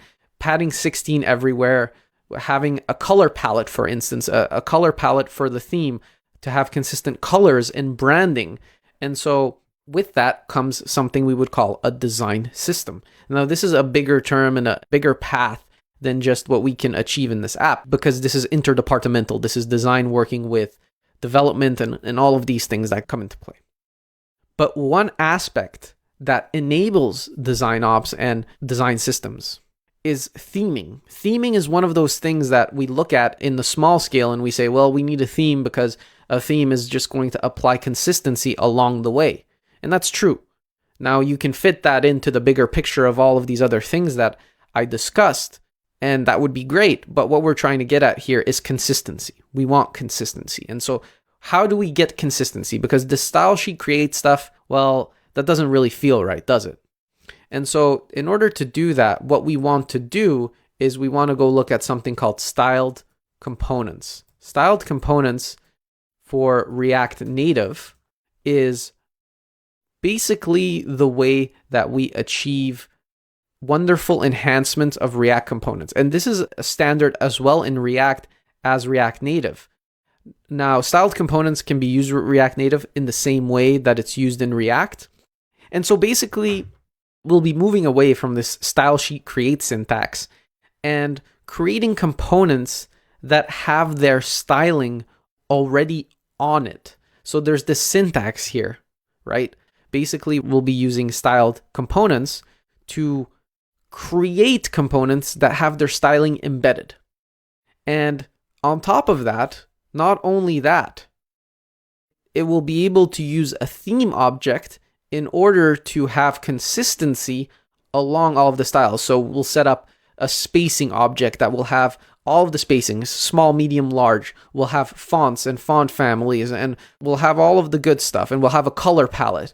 And because of that, we'll be able to reference the right things along the way and have consistency in our design. And so the reason for this is because we want to create this ecosystem in our code base where styling is a first-class citizen and theming is very, very important. It's a pillar of our application because when we want to create beautiful apps, first of all, beauty comes from consistency. Equal padding everywhere and all of these things and having the same colors everywhere, that will create that beauty. Okay, so how do we go about doing all of this? Well, let's get into that. Where do we start? Well, first of all, you can go ahead and try out the snack by Expo for React Native for styled components, and that will help you kind of understand what's going on. Now, the snack is already breaking, and this is because it's out of date. So one of the dependencies that we need to add is styled components /native, and we'll give that a star. And then once we do that, it still is failing on styled components itself, so we need to add that as well. And down here, we'll add the dependency. And right now we can see that it is loading. And if we change this to blue, it will change to blue. And so you can see over here that originally we would go and import text, right? We would import text and then we would say, hey, text has a style where the color is blue, right? And then we would say, hello world /text. Okay, so you can see here, this does the exact same thing, right? But styled text has defined its styles above.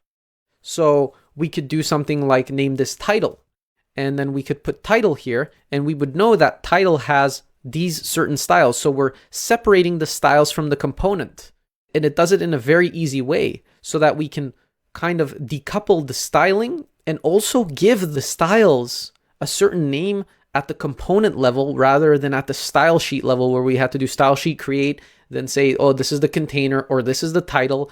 And then you would have a text component where you would have a style.title, and then you would not really know what this text is unless you go look at the style. Well, now it's a first-class citizen because it's become a component. Now, you could very easily do this by defining a component and going down this whole rabbit hole. But can you see the power of styled components? Because we're able to use this syntax, and this syntax is basically saying, hey, take styled, and styled from styled native exposes all of the components that React Native exposes. And with this syntax, this is called template string. Template string is basically a way to have dynamic strings. But what we're basically doing here is we're saying between this dynamic string, make the color blue. And we can kind of take what we were writing in here and write it as a more familiar style. Write it as CSS. So if we were to do background color, instead of doing background color blue, right? We could do that. And that would also work. First of all, I need to make sure that I name my title. We could do that. That would still work, but you could also now write it as CSS if you wanted to. So you could very easily copy paste your styles. You could say this one is yellow. Maybe that would work a bit better so that we could see both. And so you can write your styles more dynamically. If you're used to CSS, you can write it this way, but the original style intent from React Native will also continue to work. So you could do red. The power of this is to be able to give meaning to the components that are being styled. Okay, so now that we've tested this out, let's get into the installation. So I hear you thinking like, okay, how do we install this mod? Well, like what steps do we go through? So first of all, let's go in here and let's create a new terminal. And in that new terminal, what we're going to do is we're going to do yarn add. Well, what do we yarn add? Well, let's go over here. Let's go over to the installation guide and let's take styled components, right? Oftentimes you'll see npm install. This is a different package manager. We're using yarn. Do not ever do an npm install because that will put your project in a weird state. And so what we want to do here is we want to go over here and we want to say yarn add styled components. Okay. So styled components is now being installed. And once we have styled components, I can show you the true power of what we can achieve with styled components in our existing feature.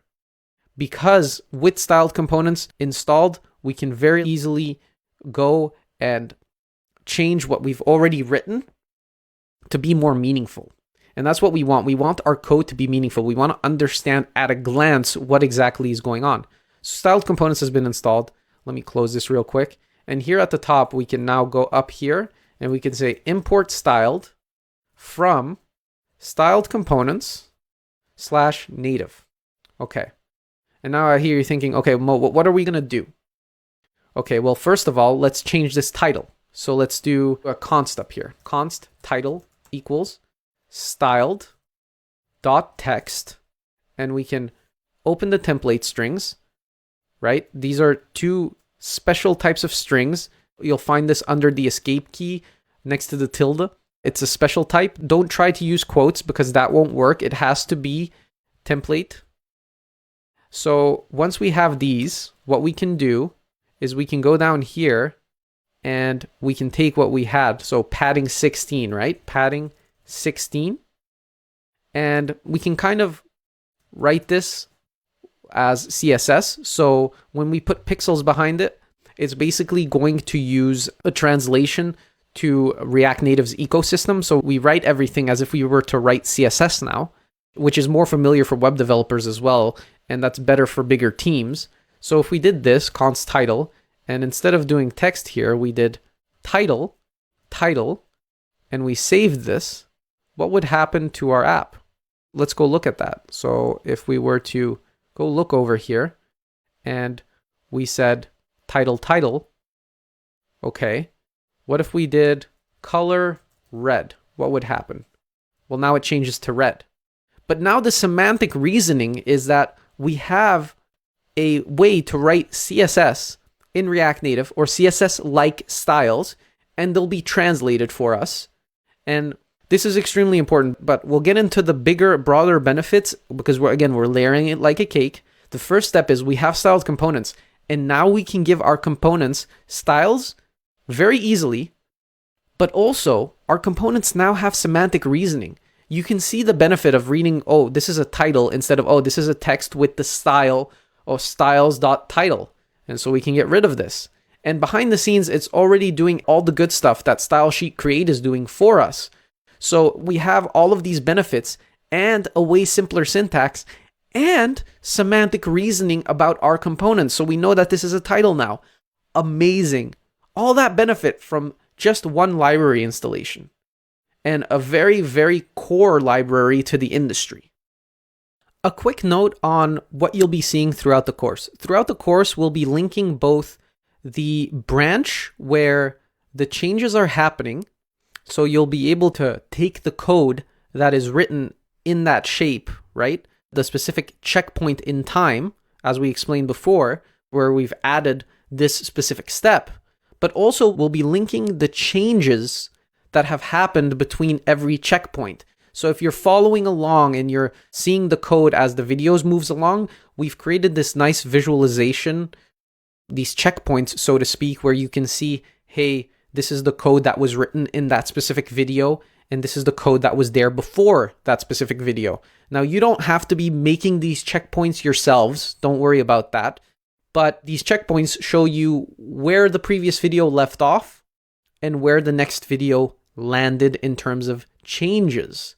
And so if you're having a difficulty finding the template strings, you could, for instance, come here and you could copy paste what is in here and kind of get an idea of why your syntax may be failing or whatnot. So don't get frustrated. Just look in the resources folder and you can see the code that I wrote in order to help you out. Also, something to keep in mind when you look at these changes is that there may be changes to files like the yarn.lock file, where you're seeing all of this gibberish. Don't worry about this file. Don't worry about the files where you don't understand what exactly is happening. This file is generated by the yarn commands that we're running, and it keeps track of the resources that are being added. So we don't pay attention to this yarn.lock file. We need to pay attention to the code that has been written. So when you're looking at this screen and you don't understand what's going on down here, don't get flustered.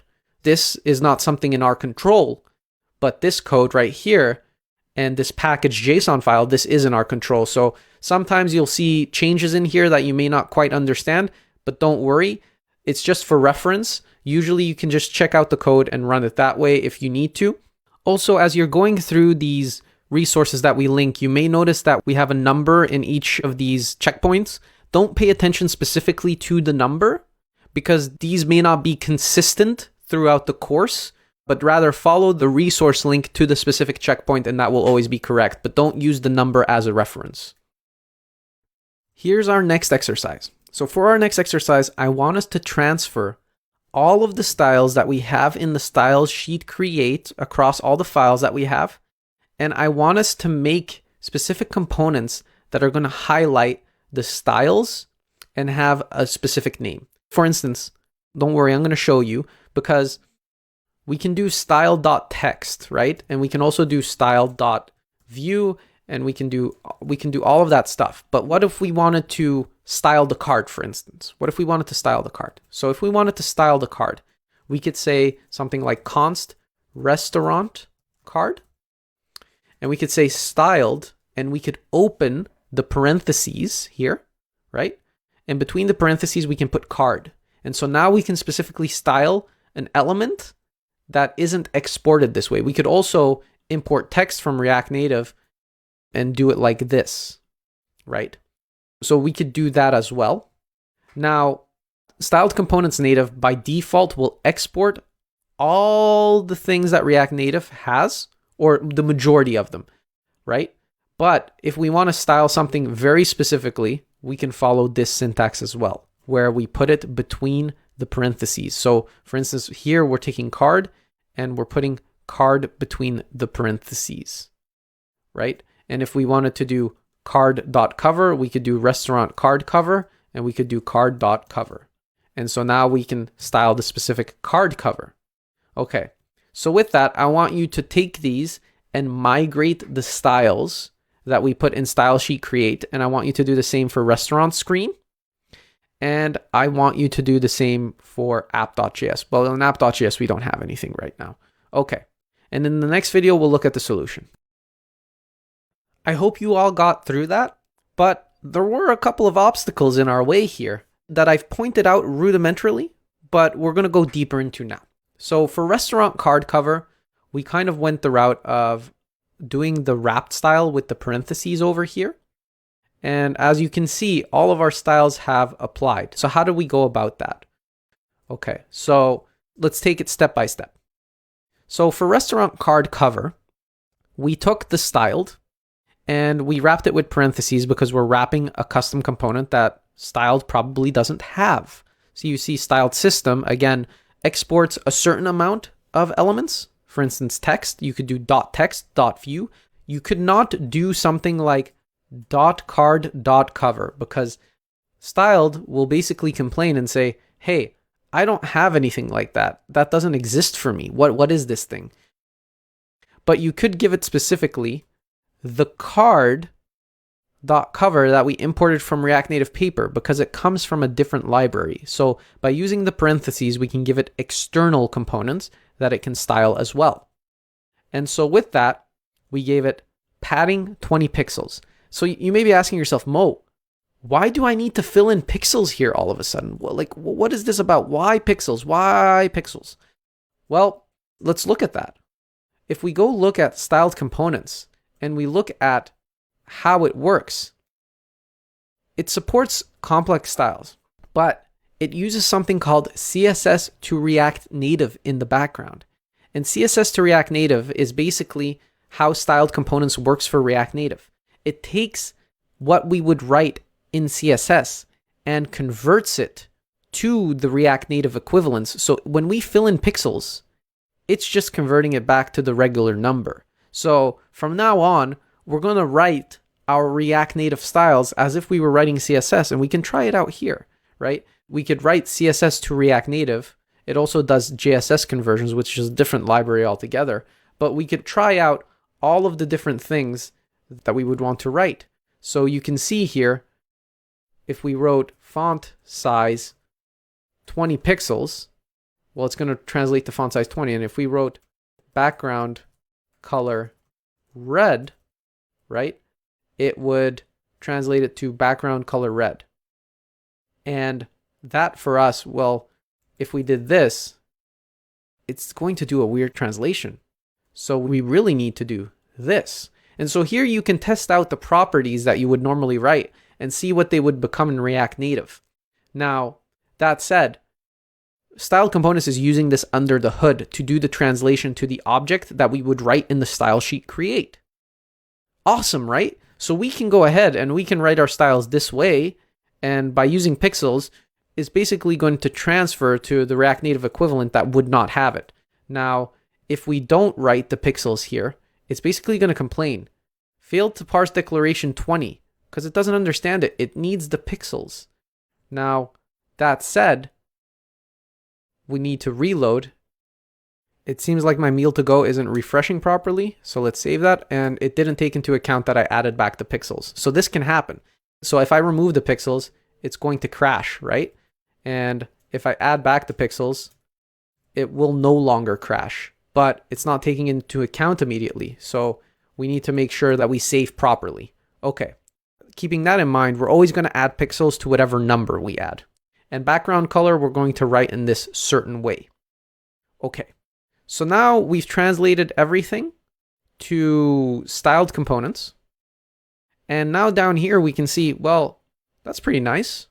We now can read, well, we have a restaurant card, we have a restaurant card cover, we have a title, and that's all. And if we go to restaurant screen, we also had to translate this to React Native. And if we look at the outcome, we can see here that we have a safe area because we created our own safe area.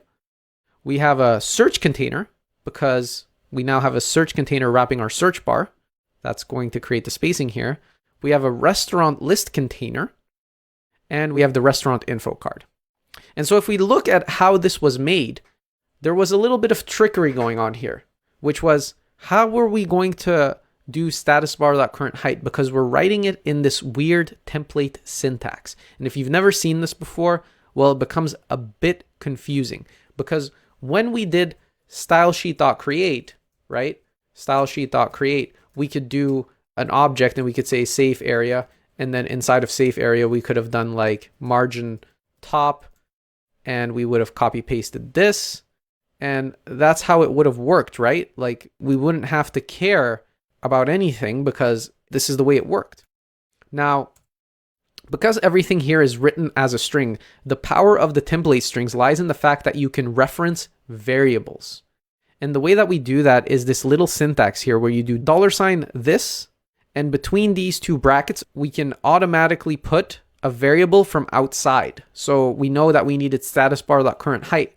but we also needed to add pixels to the end of it, because if we don't add pixels to the end of it, whoops, we're breaking it. So we need to add pixels to the end of it, and then it'll work.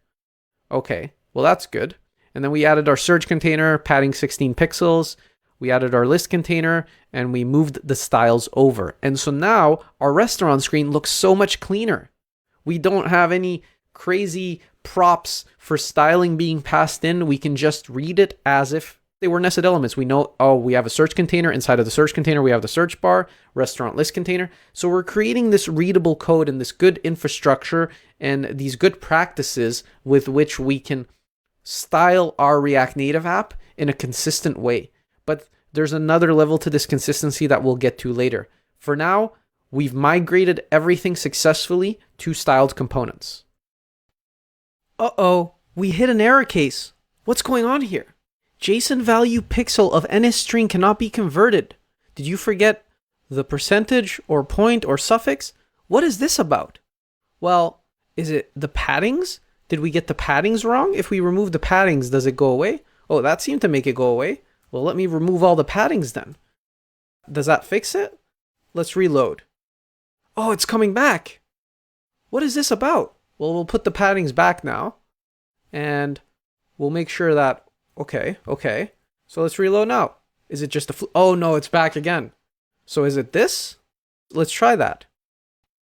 Let's reload again. It's gone. So something's going wrong with the margin top of current height. And basically, because it's not supported on iOS properly, right? It's only an Android feature. This is breaking. So how do we fix this? Well, we can invert this. We can do something like, if this is a thing, then we'll return this as a string. All right. Let's see here. So let's try this piece of code instead. So what is this doing? Let's try this. If we reload here, does it still break? No. Why is this the case? Why is this happening?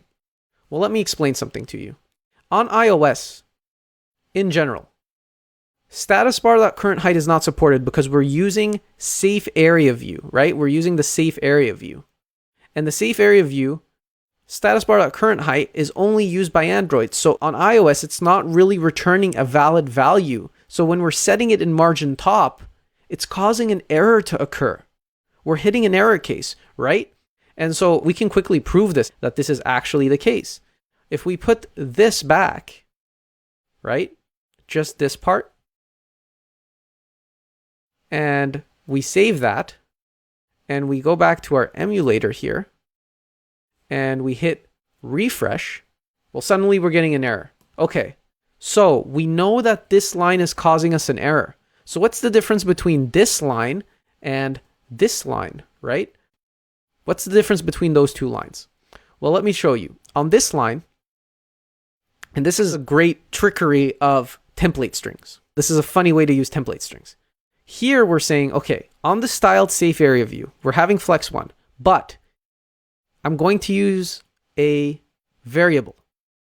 And that variable is going to be status bar.currentHeight. So if status bar.currentHeight has a value, right? And. So this is a check. If this has a value, then add margin top status bar.currentHeight plus pixels. So we're only applying the margin top if status bar.currentHeight has a value. Okay. And does this solve our bug? Well, I would say so, because now when we reload, no more error. So we're in a good spot. Now that we see the benefits of using styled components, and specifically using styled components to compose elements that will form our user interface in a semantically pleasing way, and all those words basically mean we're creating components that have nice names, there's one more thing I promised you, and that was consistency. And in order to achieve consistency, we have to use something called a theme. Now, if we go look at React Native, specifically styled components for React Native, when we go to the advanced section, we can start talking about theming. You see, styled components has full theming support by using something called a theme provider. Now, a theme provider is a wrapper component. So think of it like something that we put around the app shell, and then suddenly everything inside of the app shell has access to the theme object. It's kind of like a global state of sorts. This component provides the theme to all React components underneath itself through the context API. Now, what is the context API? Well, if we go look at React context, what context is it provides a way to pass data through components without having to pass props down manually at every level. Now, if you've never written React before, this may be very new to you. But don't worry.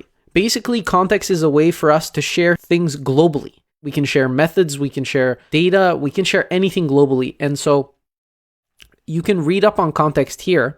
And basically, there are a couple of ways that you can utilize context. And the theming in styled components is one of those ways. Now, as you can see over here, this is the normal way that you would normally write a styled button in HTML. This is not a React Native version, but bear with me. And if you look at it in a themed approach, this would be the way that you would apply a theme. See, this is how you would apply a color if you were to use the theme. props.theme.main.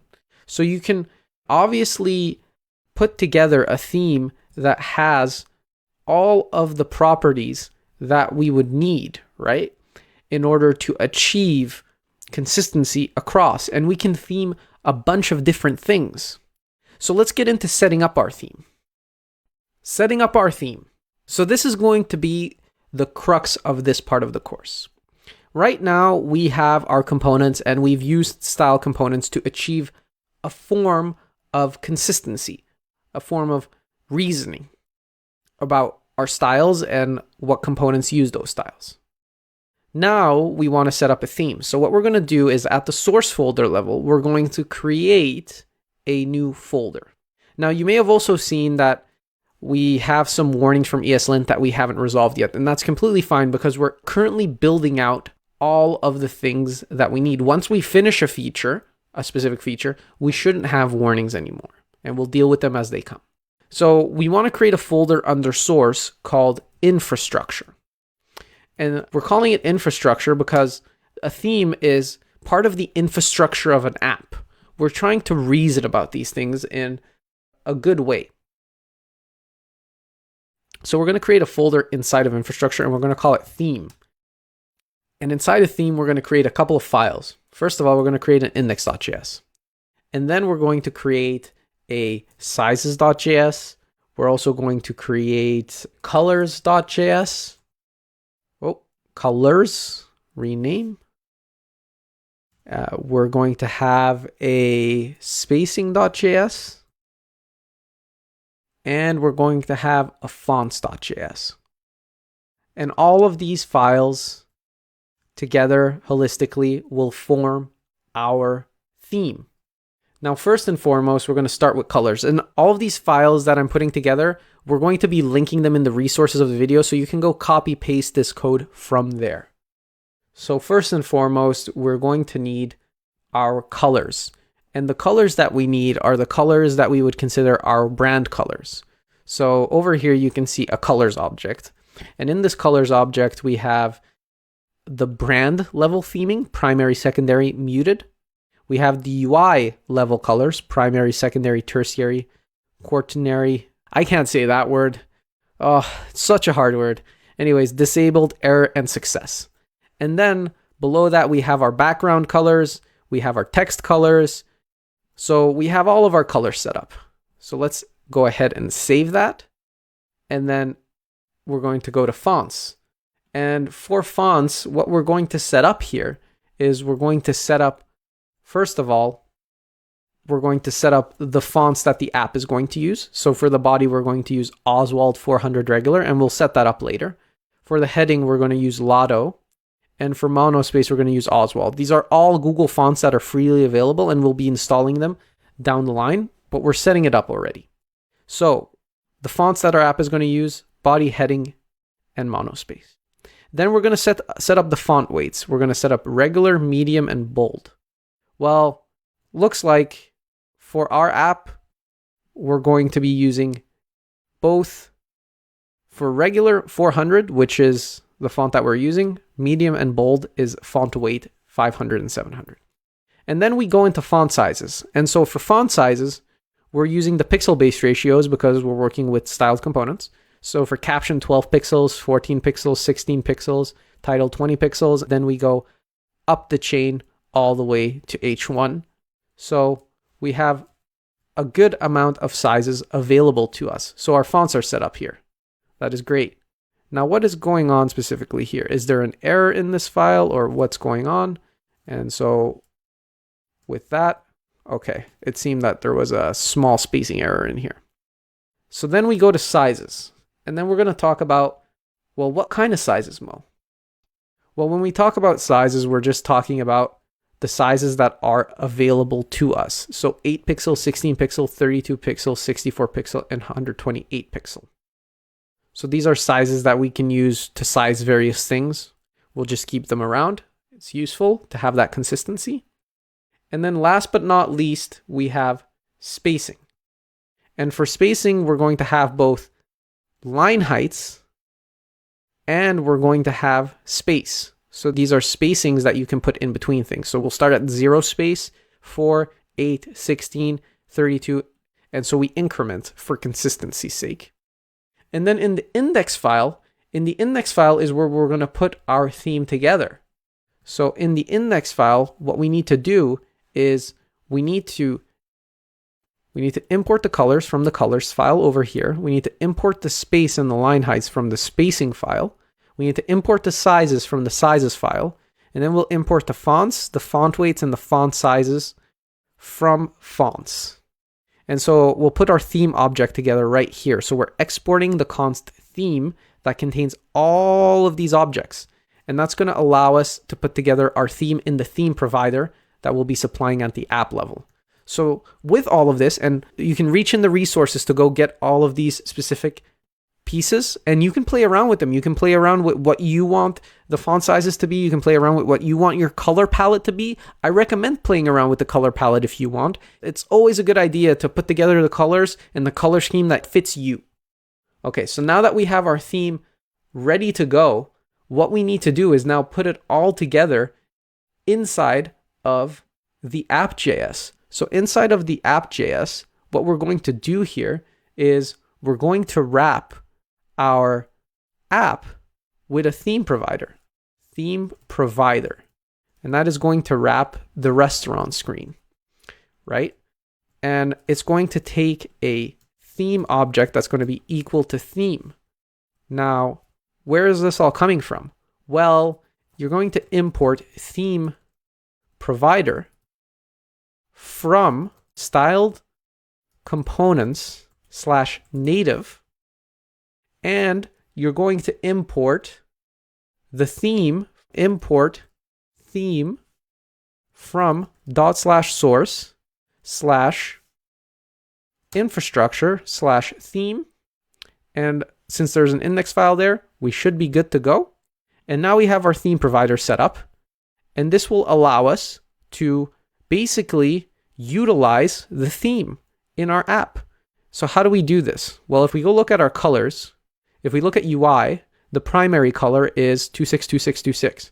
So if we go to features and then the restaurant info card, and we said instead of red over here, well, what if we wanted props? And we said props.theme.colors.primary. What would that do? Now it says invalid color props supplied to StyleSheet generated. Valid color props are the following. Now, why is this the case? First of all, let's wrap this. And let's go look at what exactly is going on here. So in our theme object that we're importing from source infrastructure theme, we have our colors object. And in our colors object, it's on UI. So I'm referencing it wrong. So if we go over here, it's props colors UI.primary. And that will give us the proper placing. So now you can see it's black. But what if we chose error? Well, then it should go back to red, right? So let's go try that out. If we try out error, what will happen here? Well, now it's red. And if we try success, now it's green. And if we put it back to primary, now it's black. So we have this ability to switch up our entire UI based on the theme that we just set up. That's amazing. It's time for an exercise. And this one is going to be a fun one, because what we're going to do is we're going to go look at the styles that we've already written throughout the app. And we're going to clean things up like I promised. We're going to do this as if it were a real project. And for that, we need to make sure that at any given point when we write things, we write them in a consistent way. So right here we can see we have padding 16 and right here we have padding 20.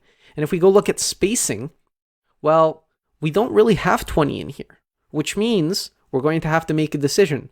Does it become 16? Does it become 32? Usually, I am a fan of rounding down to the closest value. So I would personally make, for instance, the 20 a 16. And that would make way more sense because then the padding is consistent all around. So what I want you to do is the same thing that I did over here. I want you to go through all of the properties. And I want you to replace the properties that can be replaced with their proper theme equivalent. And then in the next video, we'll see what that looks like. Hopefully that worked out for each and every one of you, but we're here to go through it together. So over here, you can see for padding, we have to replace it with props. And then what happens here is we're actually saying, hey, for the padding, get the properties of the component, the props, right? Every component comes with props normally. So we're taking those props and every styled component, we haven't looked at this in detail, but every styled component basically gets the theme object on their props. Just like in restaurant screen, you could get props from the outside. A styled view gets the theme automatically injected into itself. So if we look at padding, we're saying, hey, for the padding, on the props of this styled component that we're composing, that we're putting together, on the props, take the theme, take the space, take the third element. I hear you thinking, third element? Mo, what do you mean? Well, this is an array. So if we look at it strictly from an index perspective, if we look at the indexes, this is the 0 index, this is the first index, this is the second index, and this is the third index. So we're trying to reference this element right over here.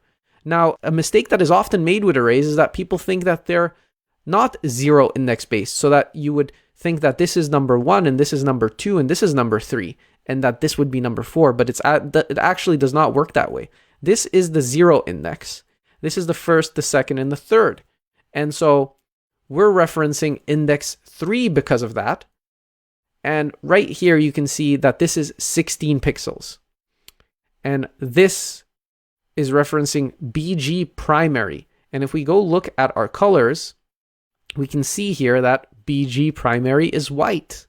So very useful stuff, very useful. And the same is true for restaurant screen.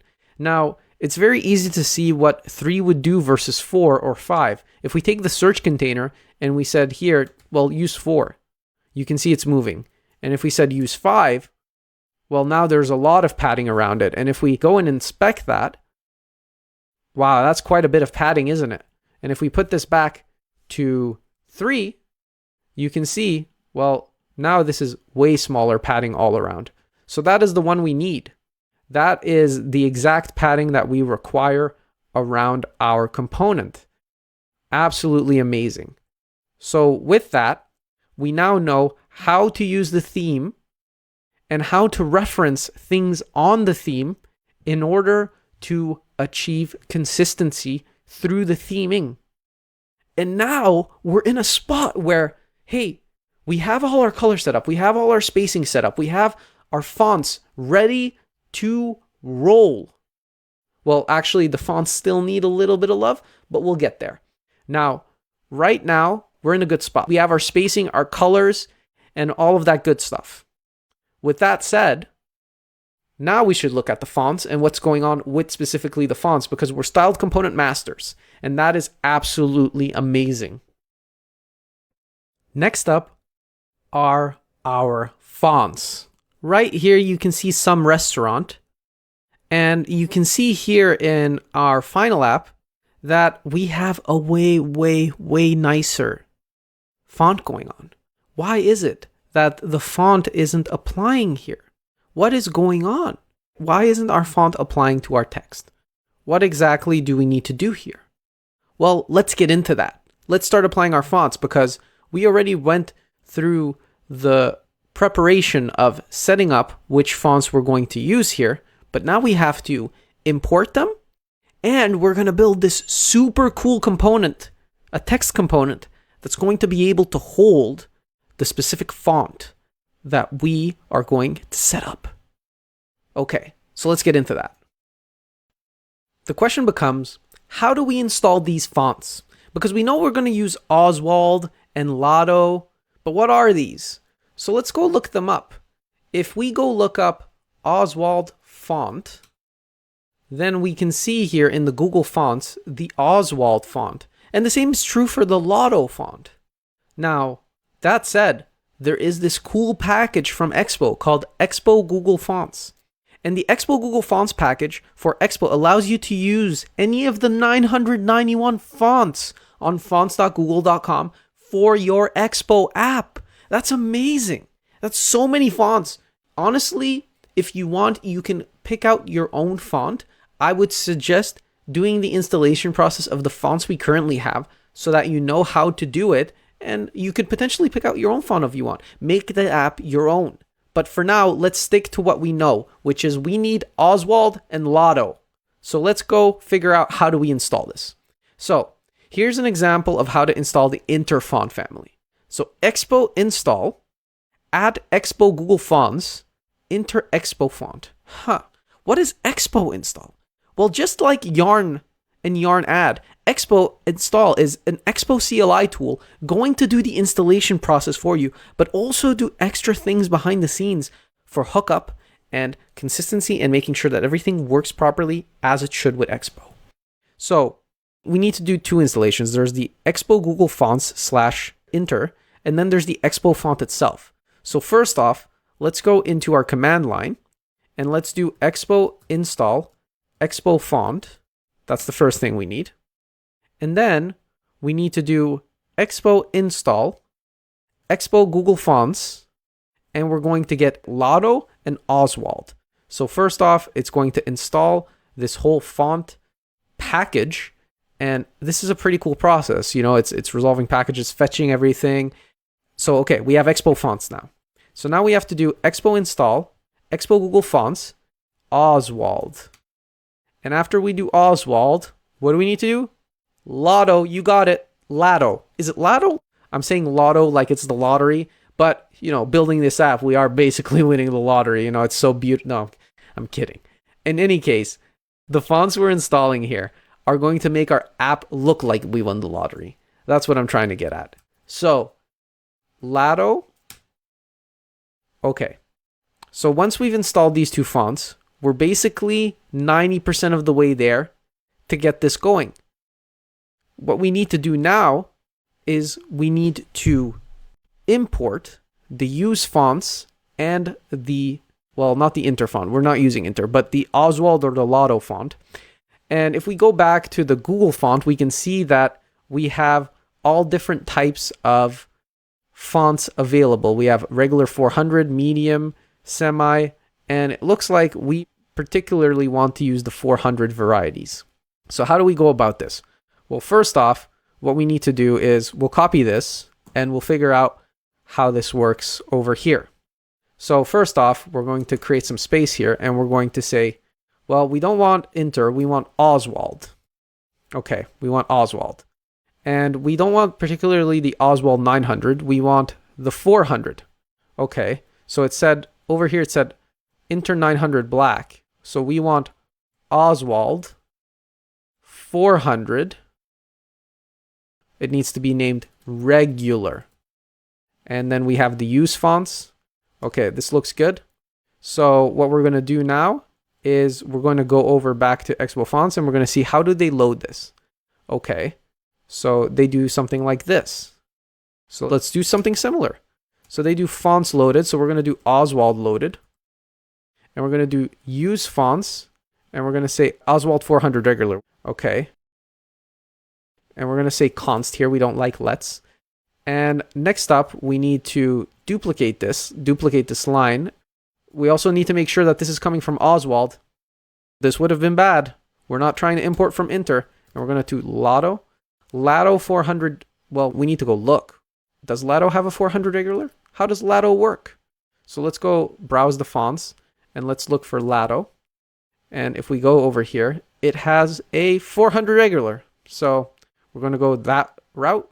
And we're going to say also here, Lotto loaded. And we're going to use the font Lotto 400 regular. Amazing. And so now we can say, well, okay. If Oswald is not loaded, or Lotto is not loaded, right? Well, then we'll just return null. We won't return an app. Well, they're still loading, right? So we don't want to return anything right now. So let's go look at what that looks like. So use fonts has already been declared. Oh, we have a duplicate use fonts. So we're going to call this as use Lotto. And we're going to call this as use Oswald. And then we're going to say use Oswald, use Lotto. Boom. Beautiful. Okay, but hey, wait. Lotto, it isn't being used here. What's going on? Well, we need to tell the text field right here which font family it's supposed to use. So we're going to go font family and we're going to say props, and then we'll say, hey, okay, props.theme.fonts. Is it .fonts? Let's go look. .body. So let's do .body. Okay, so we're over here, fonts .body. Let's just close this so that we can focus on it. And as you can see, we set the font family over here on this line. We set font family to props theme fonts body, which is Oswald 400 regular. And as we can see here now, it has applied. So we have a nice font going on. And if we remove this line, boom, back to the ugly font. So we've loaded custom fonts into React Native. And we can choose from all 991 fonts that Google has to offer us. As long as we rinse and repeat our recipe over here for being able to load different fonts, right?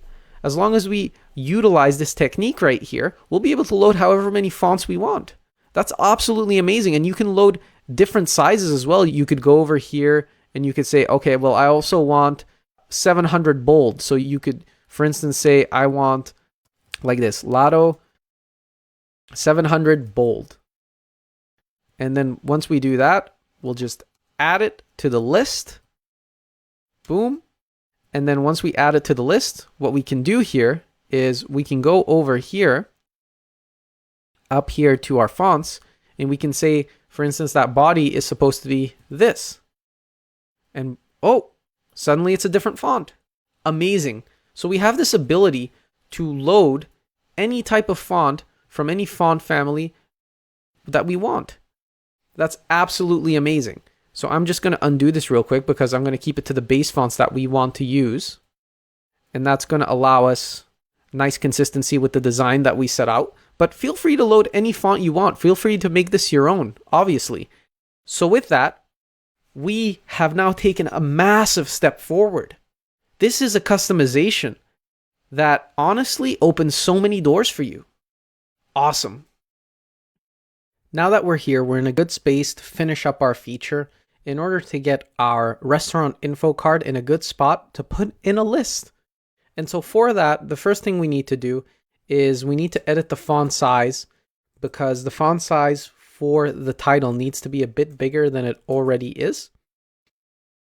And so we'll take our props and we'll say props.theme.fontsizes.body, because that is the size that we need.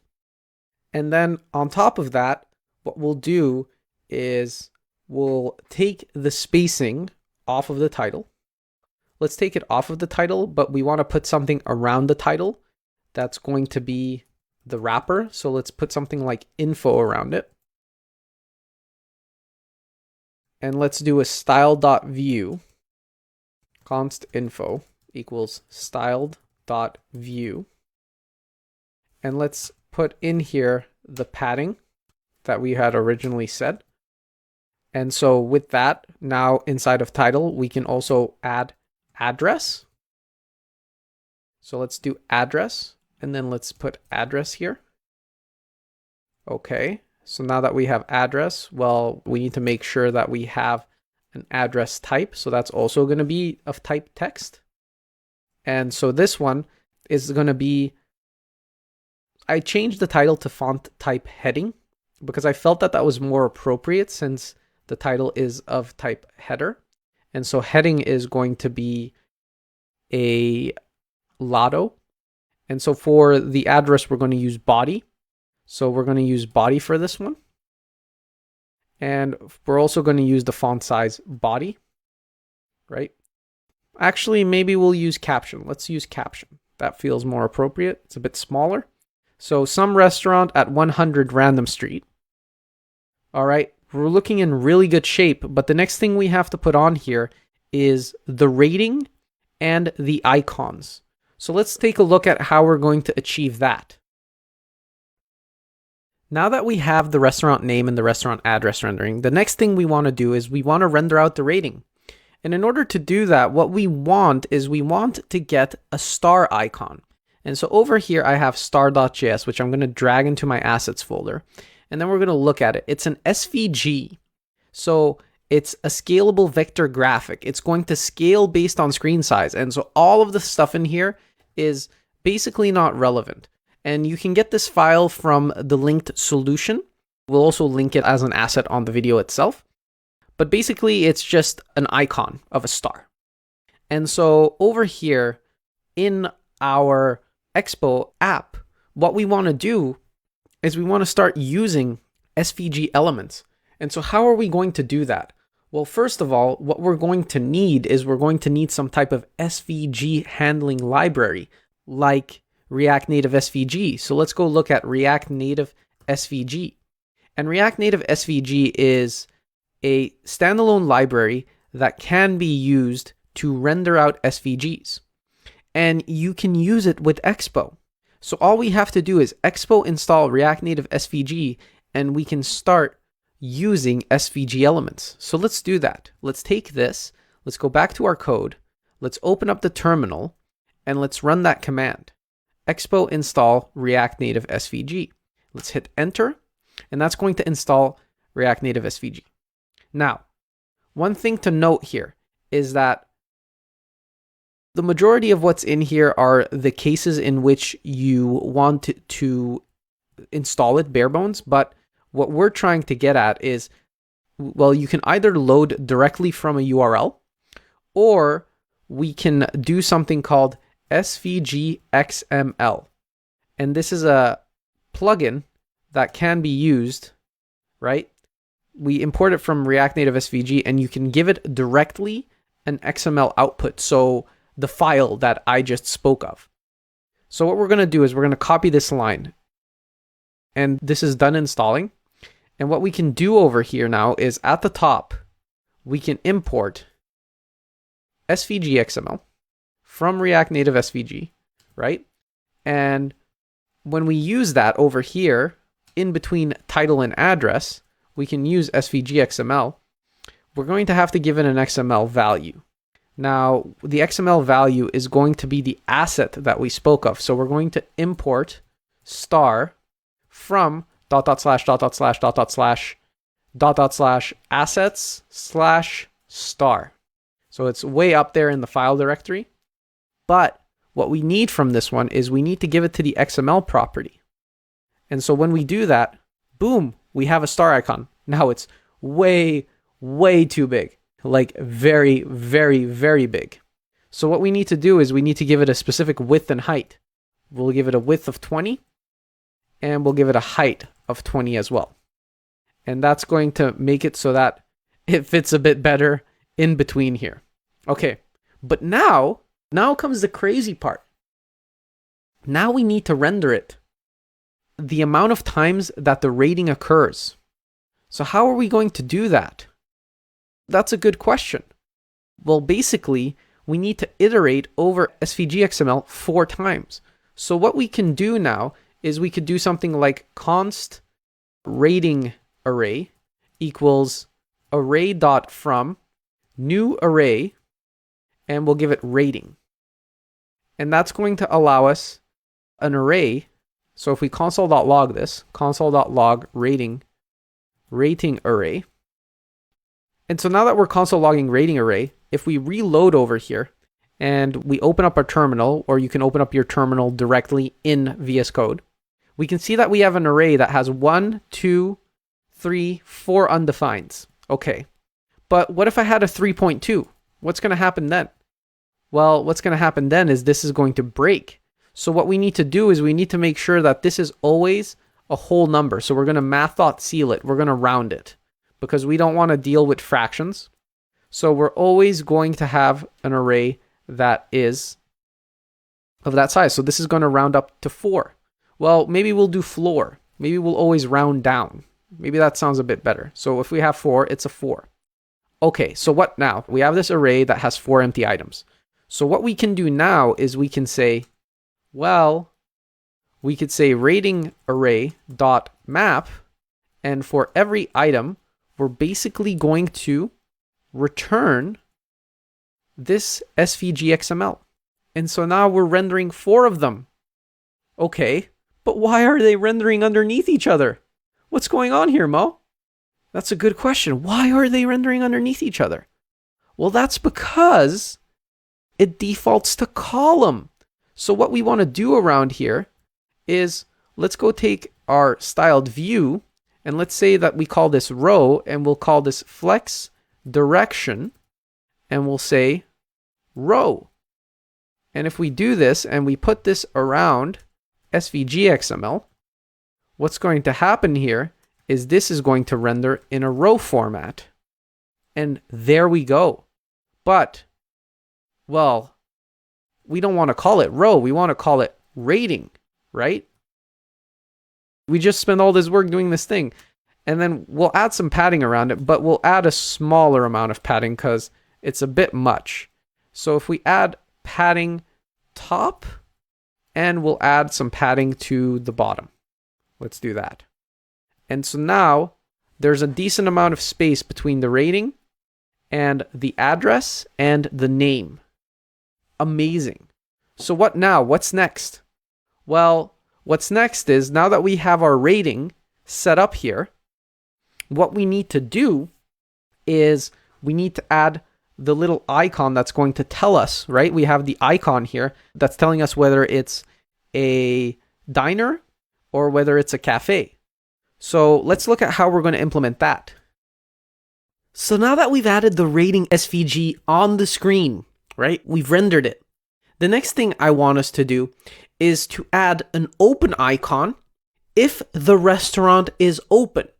And I want it to be laid out over here on the side, right?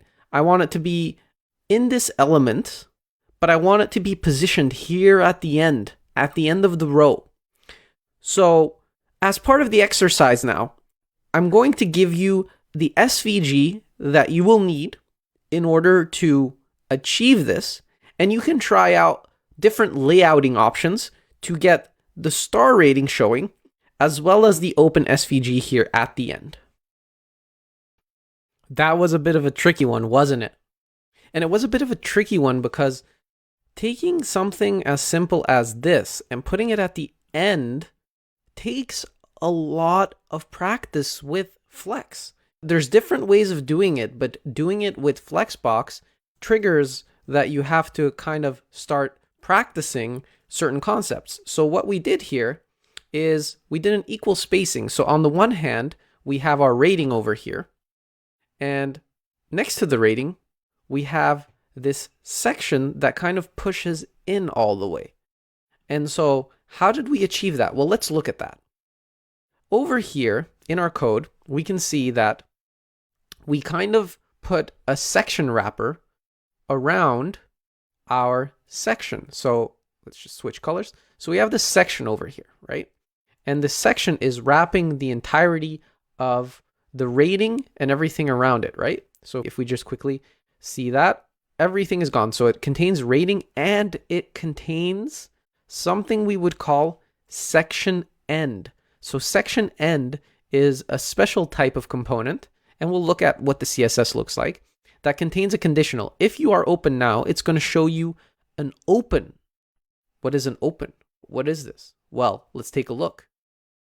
So if we go up here, what we can see is, and this is only one way of solving it. You can solve it in a bunch of different ways as long as you've gotten the desired effect. What I'm trying to show you here is a potential avenue of how to solve it without breaking the layout in specific ways. Now, you can solve this any given way, but this is the way that I chose to solve it. So over here, we have our section.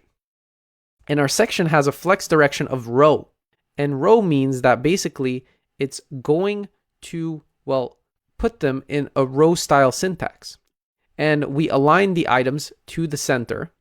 And then we have our section end, which also takes a flex direction of row, but justifies the content to flex end.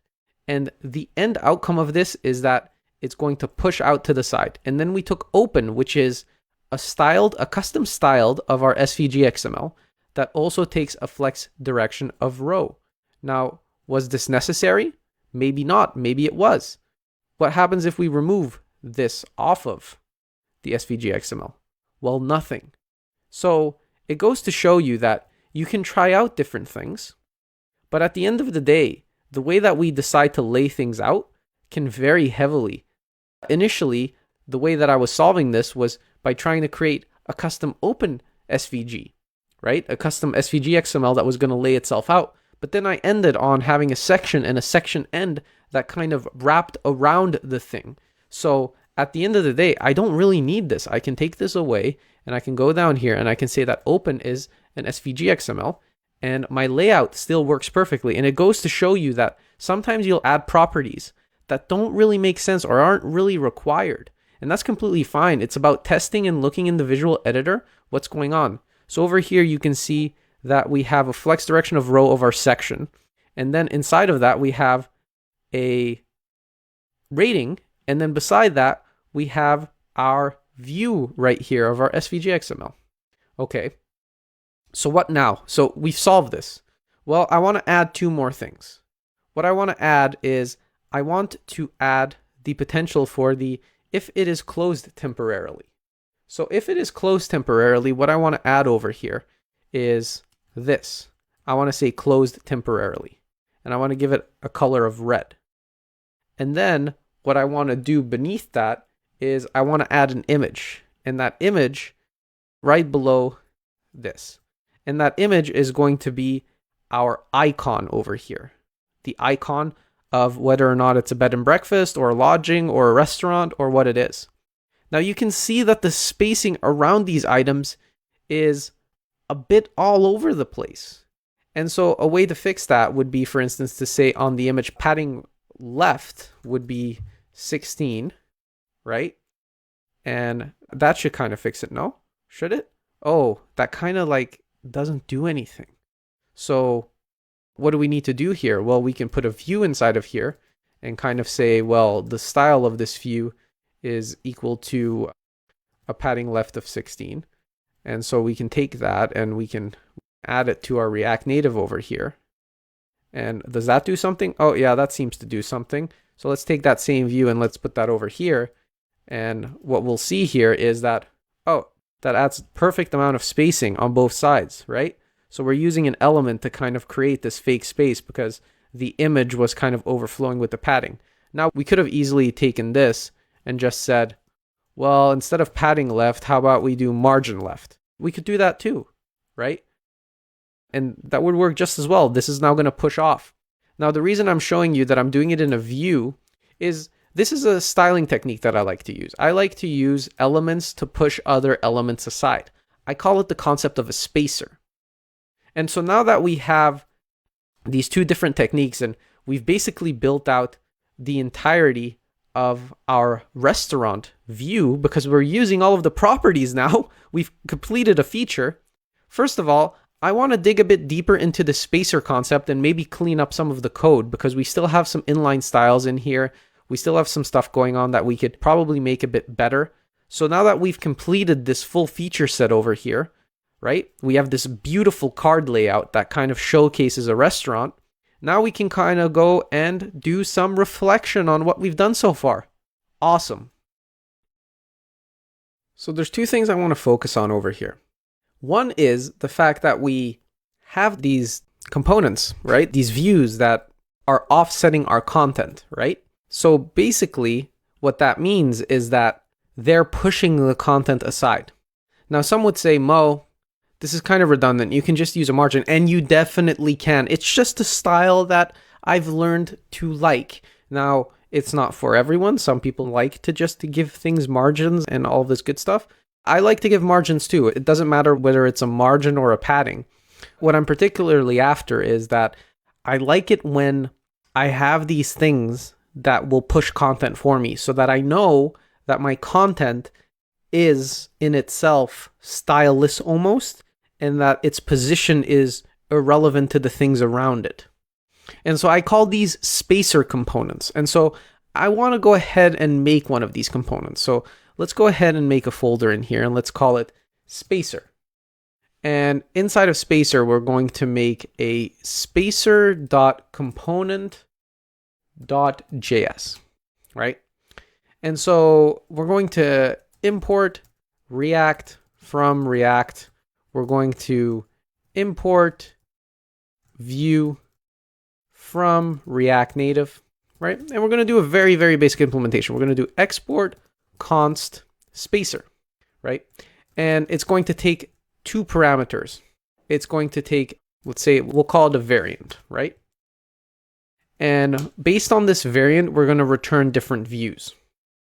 Okay, so we could do different types of variants. Let's do a switch on variant, right? And with a switch case, we'll do a default of returning, and let's see here. We'll return a view that has a, we got to be a bit smart about this.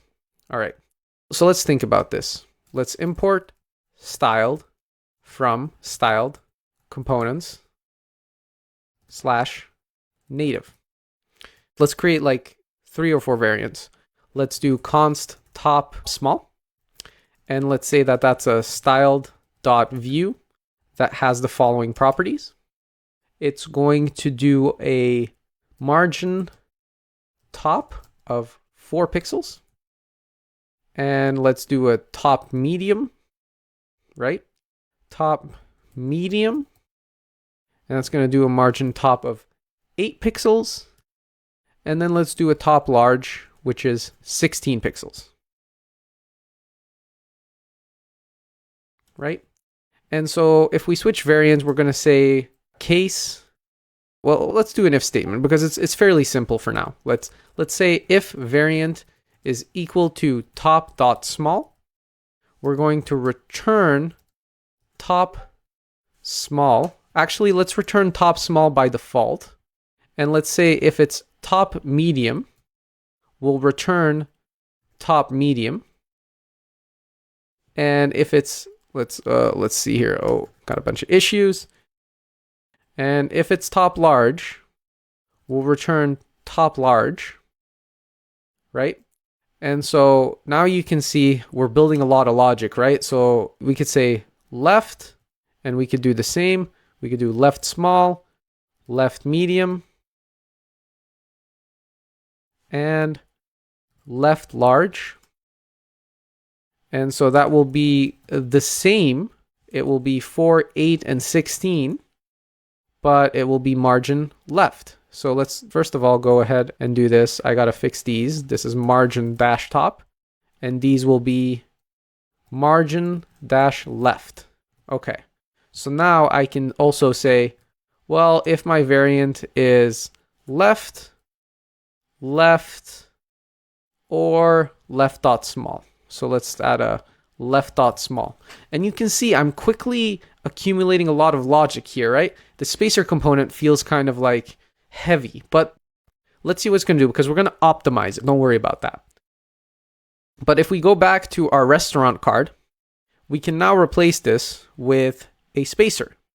So if we say spacer and we say variant equals left dot small, and we do 2 spacers here. Actually, it was medium. So let's do medium. Should it be medium? Let's do large because we want a decent amount of space between each. And then we'll go here and what we'll do is we'll import spacer and we'll do that from dot dot slash dot dot slash dot dot slash components slash spacer slash spacer dot component. And so that'll give us the spacer component. And what we'll see over here right now is that everything works just the same, or does it, right? What's going on here? Well, first of all, let's reload and let's see. So right here, left dot large doesn't seem to be working. So our variant we set to left dot large. So what exactly is going on here? So we did left dot large. Oh, well, of course, Mo. Haha. So let's take these and let's make them left. Okay, there we go. And now everything's moving aside, right? And so the way that things are moving aside is that there's a little view in here that's basically pushing it. Okay.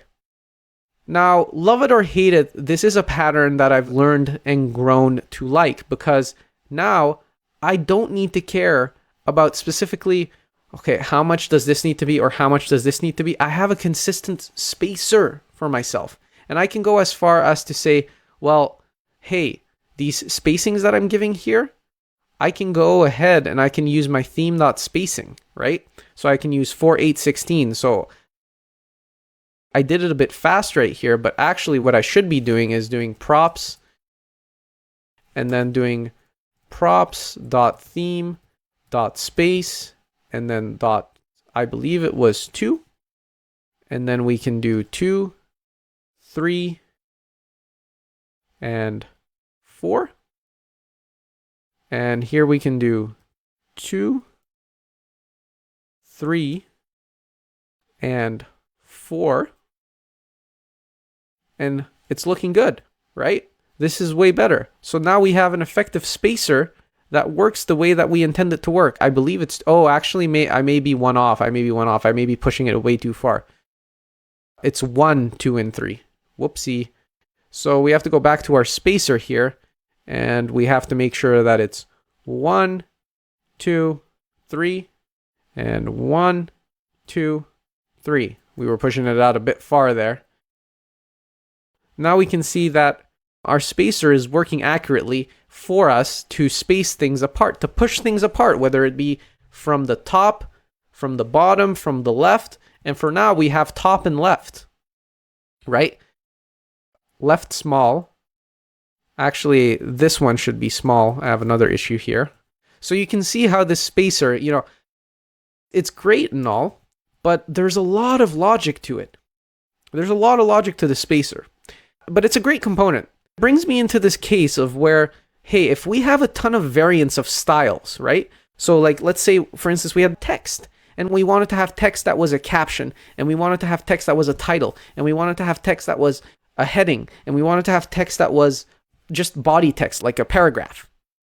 All of those variants, are we going to encapsulate those each in their own component? That sounds like a lot of logic just for a minor styling change between them.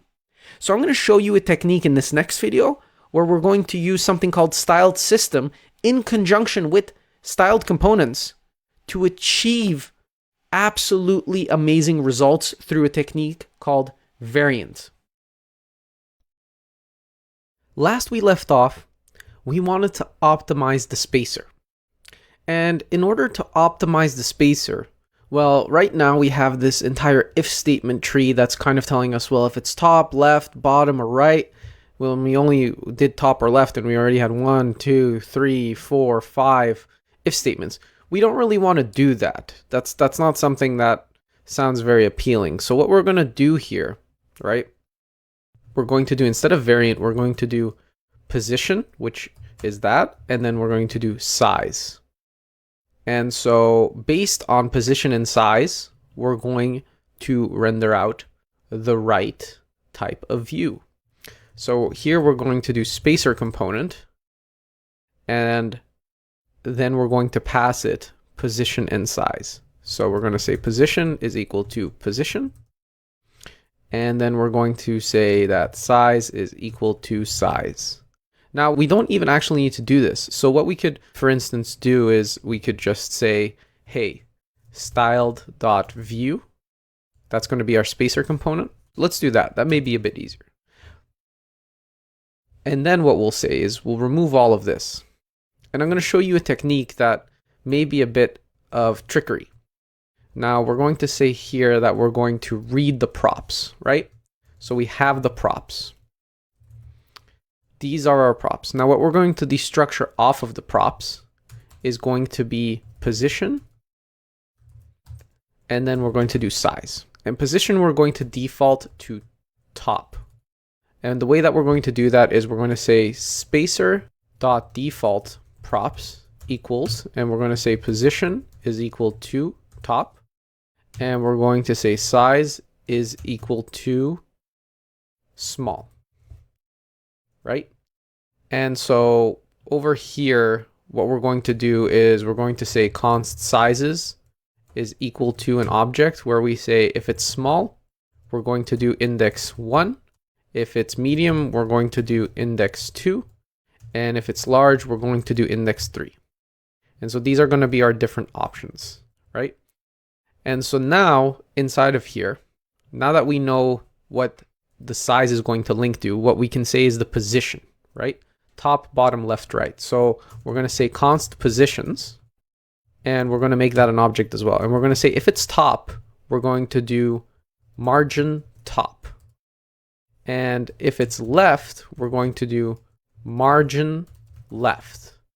And if it's bottom, we're going to do margin bottom. Okay. And then if it's right, we're going to do margin right. So these are all of our options. These are all of the possible combinations that we can get to.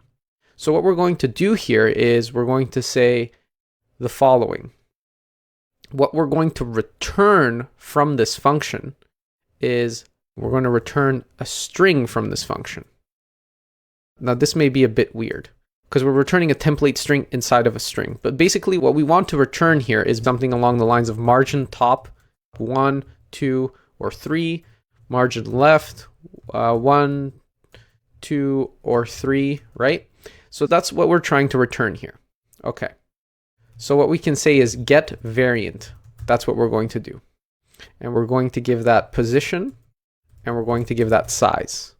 And we're going to say over here that const get variant is equal to position and size.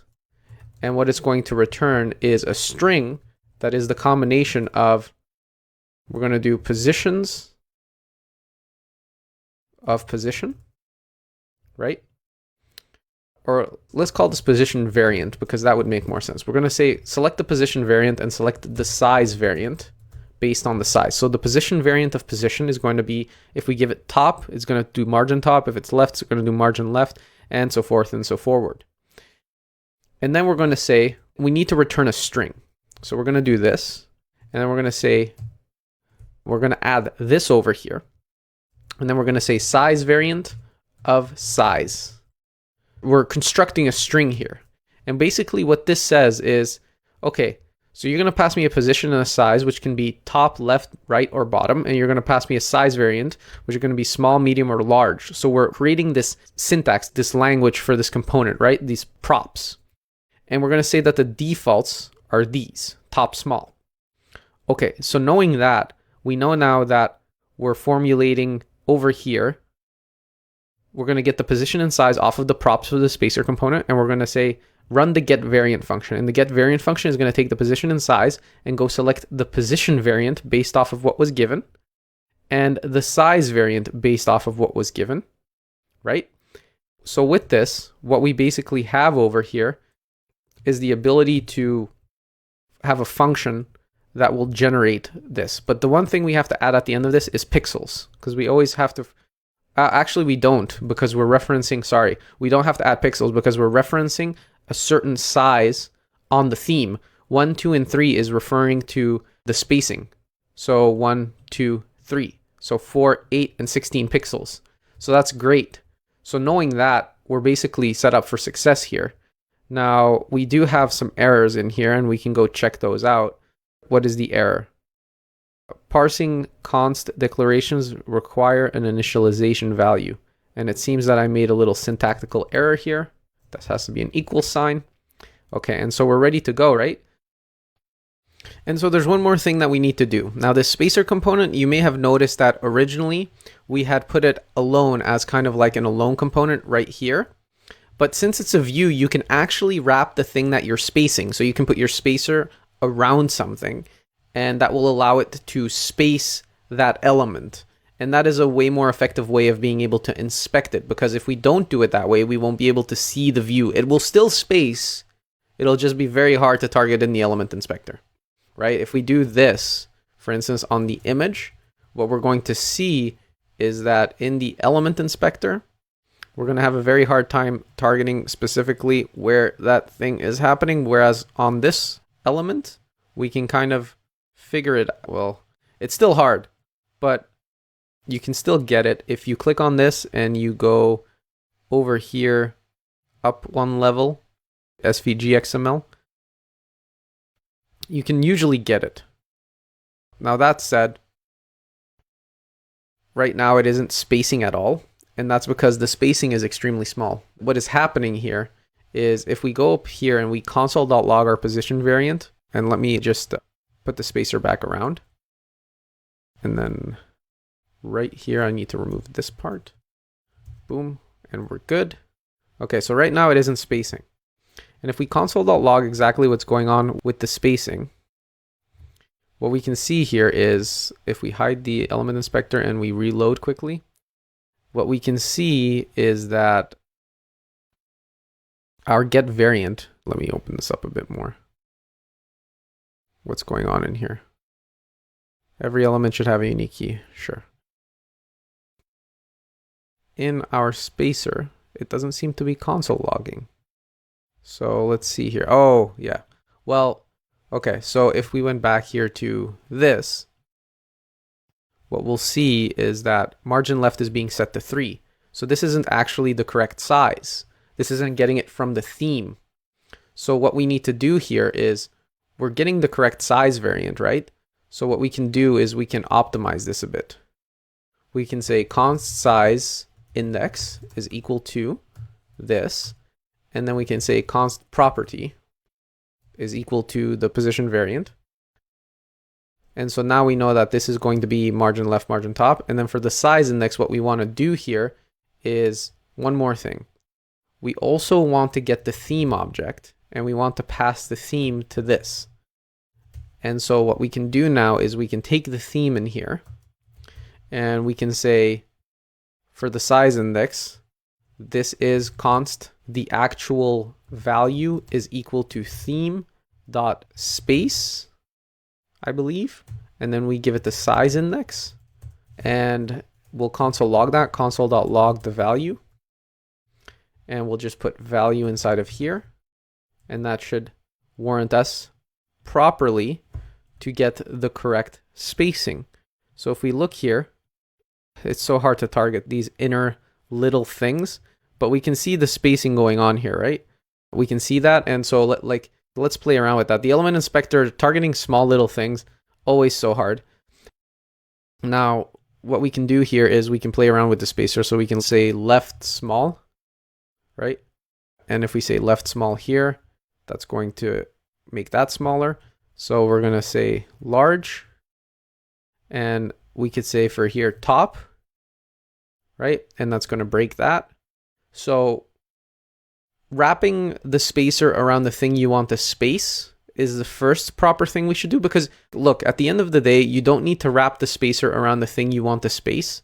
You could just as well do this, and it would still space adequately. Like, you'd still see the spacing occurring here, but it kind of depends on what you want to do. I find it better to wrap it around the thing you want to space, because at least then you'll have a better chance of targeting it for viewing in the element inspector.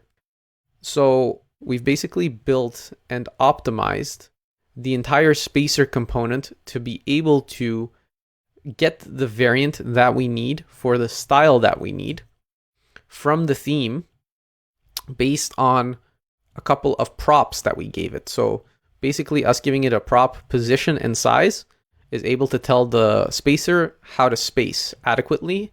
And we've built, I believe, 12 or 13 variants of this component just with a couple of lines of code.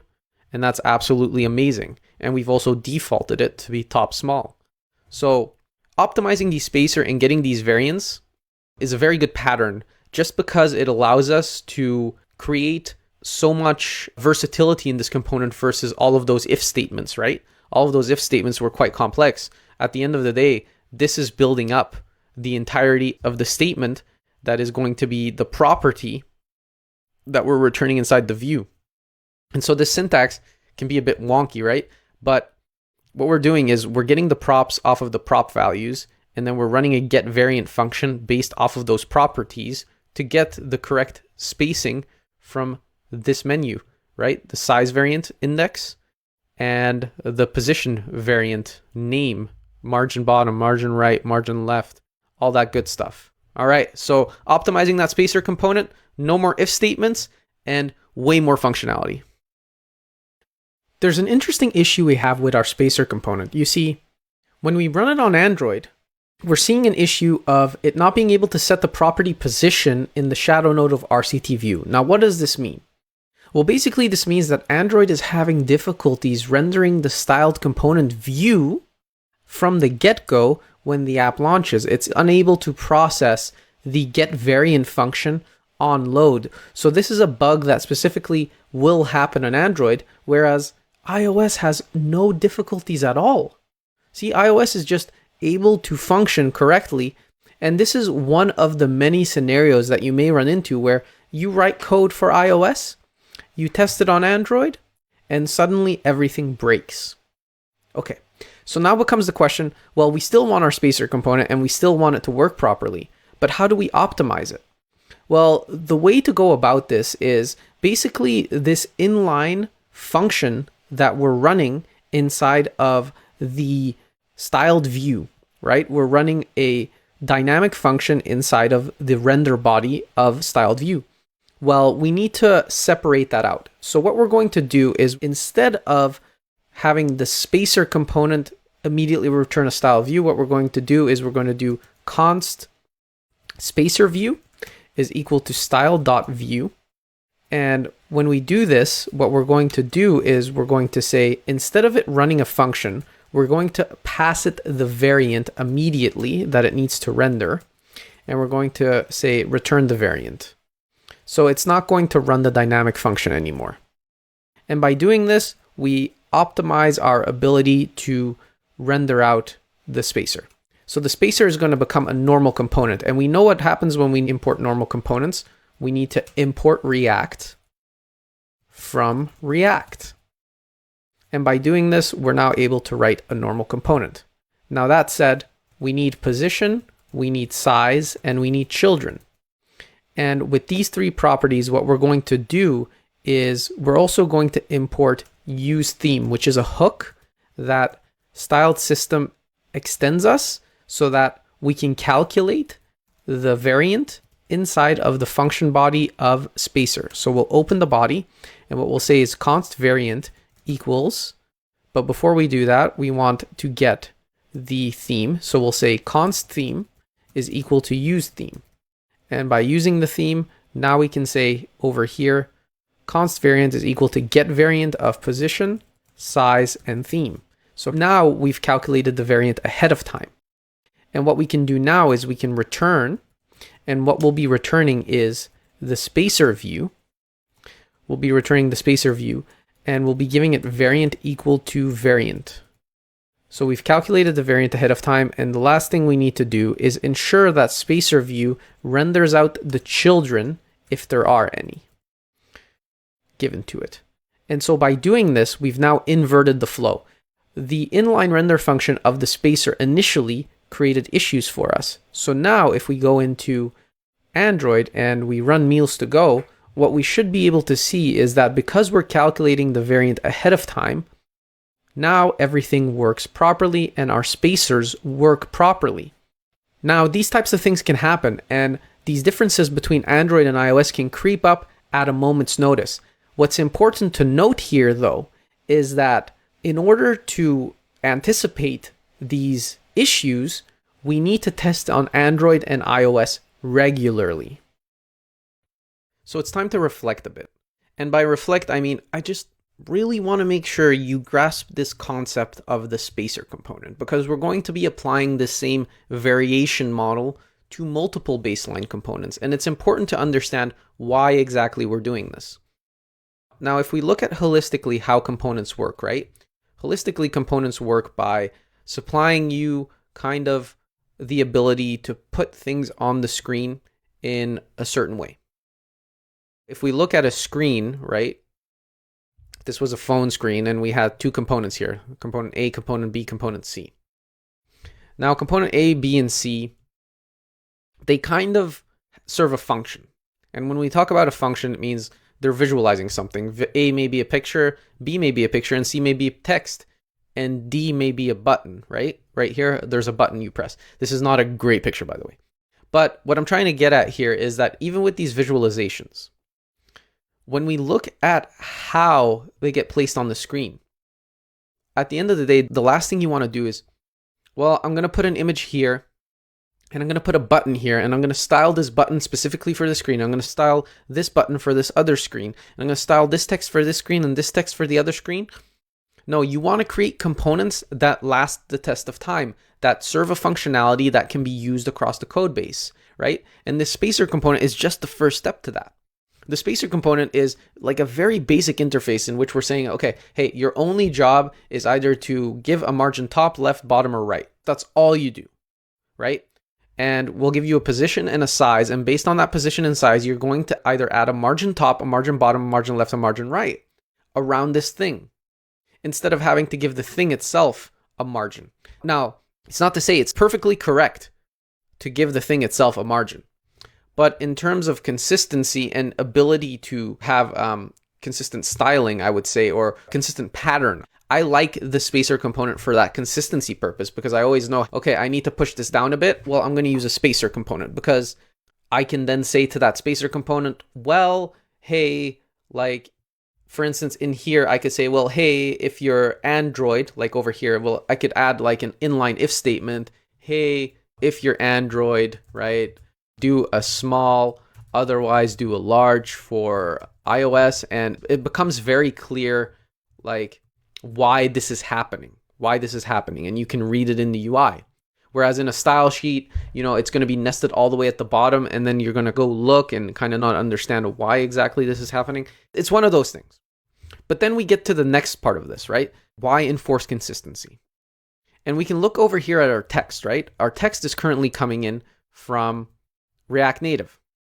And our text styles really aren't being addressed, right? We have this title over here that we're giving all of these properties, and we maybe have some text at a certain point that's going to have to interact a different way, like over here. And so because of that, our text really doesn't have consistent styling. We don't want to go around the code base creating title components that are going to have very specific styles for that very specific title. No, we want to define what a title looks like once, and once only. And then we want to use that across the code base. Right now in the restaurant card, there's only one instance of a title because this is the only feature we've built. But it's also like, it's not a real title. It's the restaurant card title, right?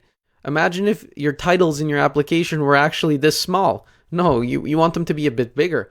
So semantically, we're talking about expanding the reasoning around text to be broader than just inline components like the title component in the restaurant card. No, we want a broader definition of the text component. And that's why I dropped this little nugget in here, right? You may have noticed this is not a real React Native property. Variant label is not React Native. No. This is something we're going to build, variant label.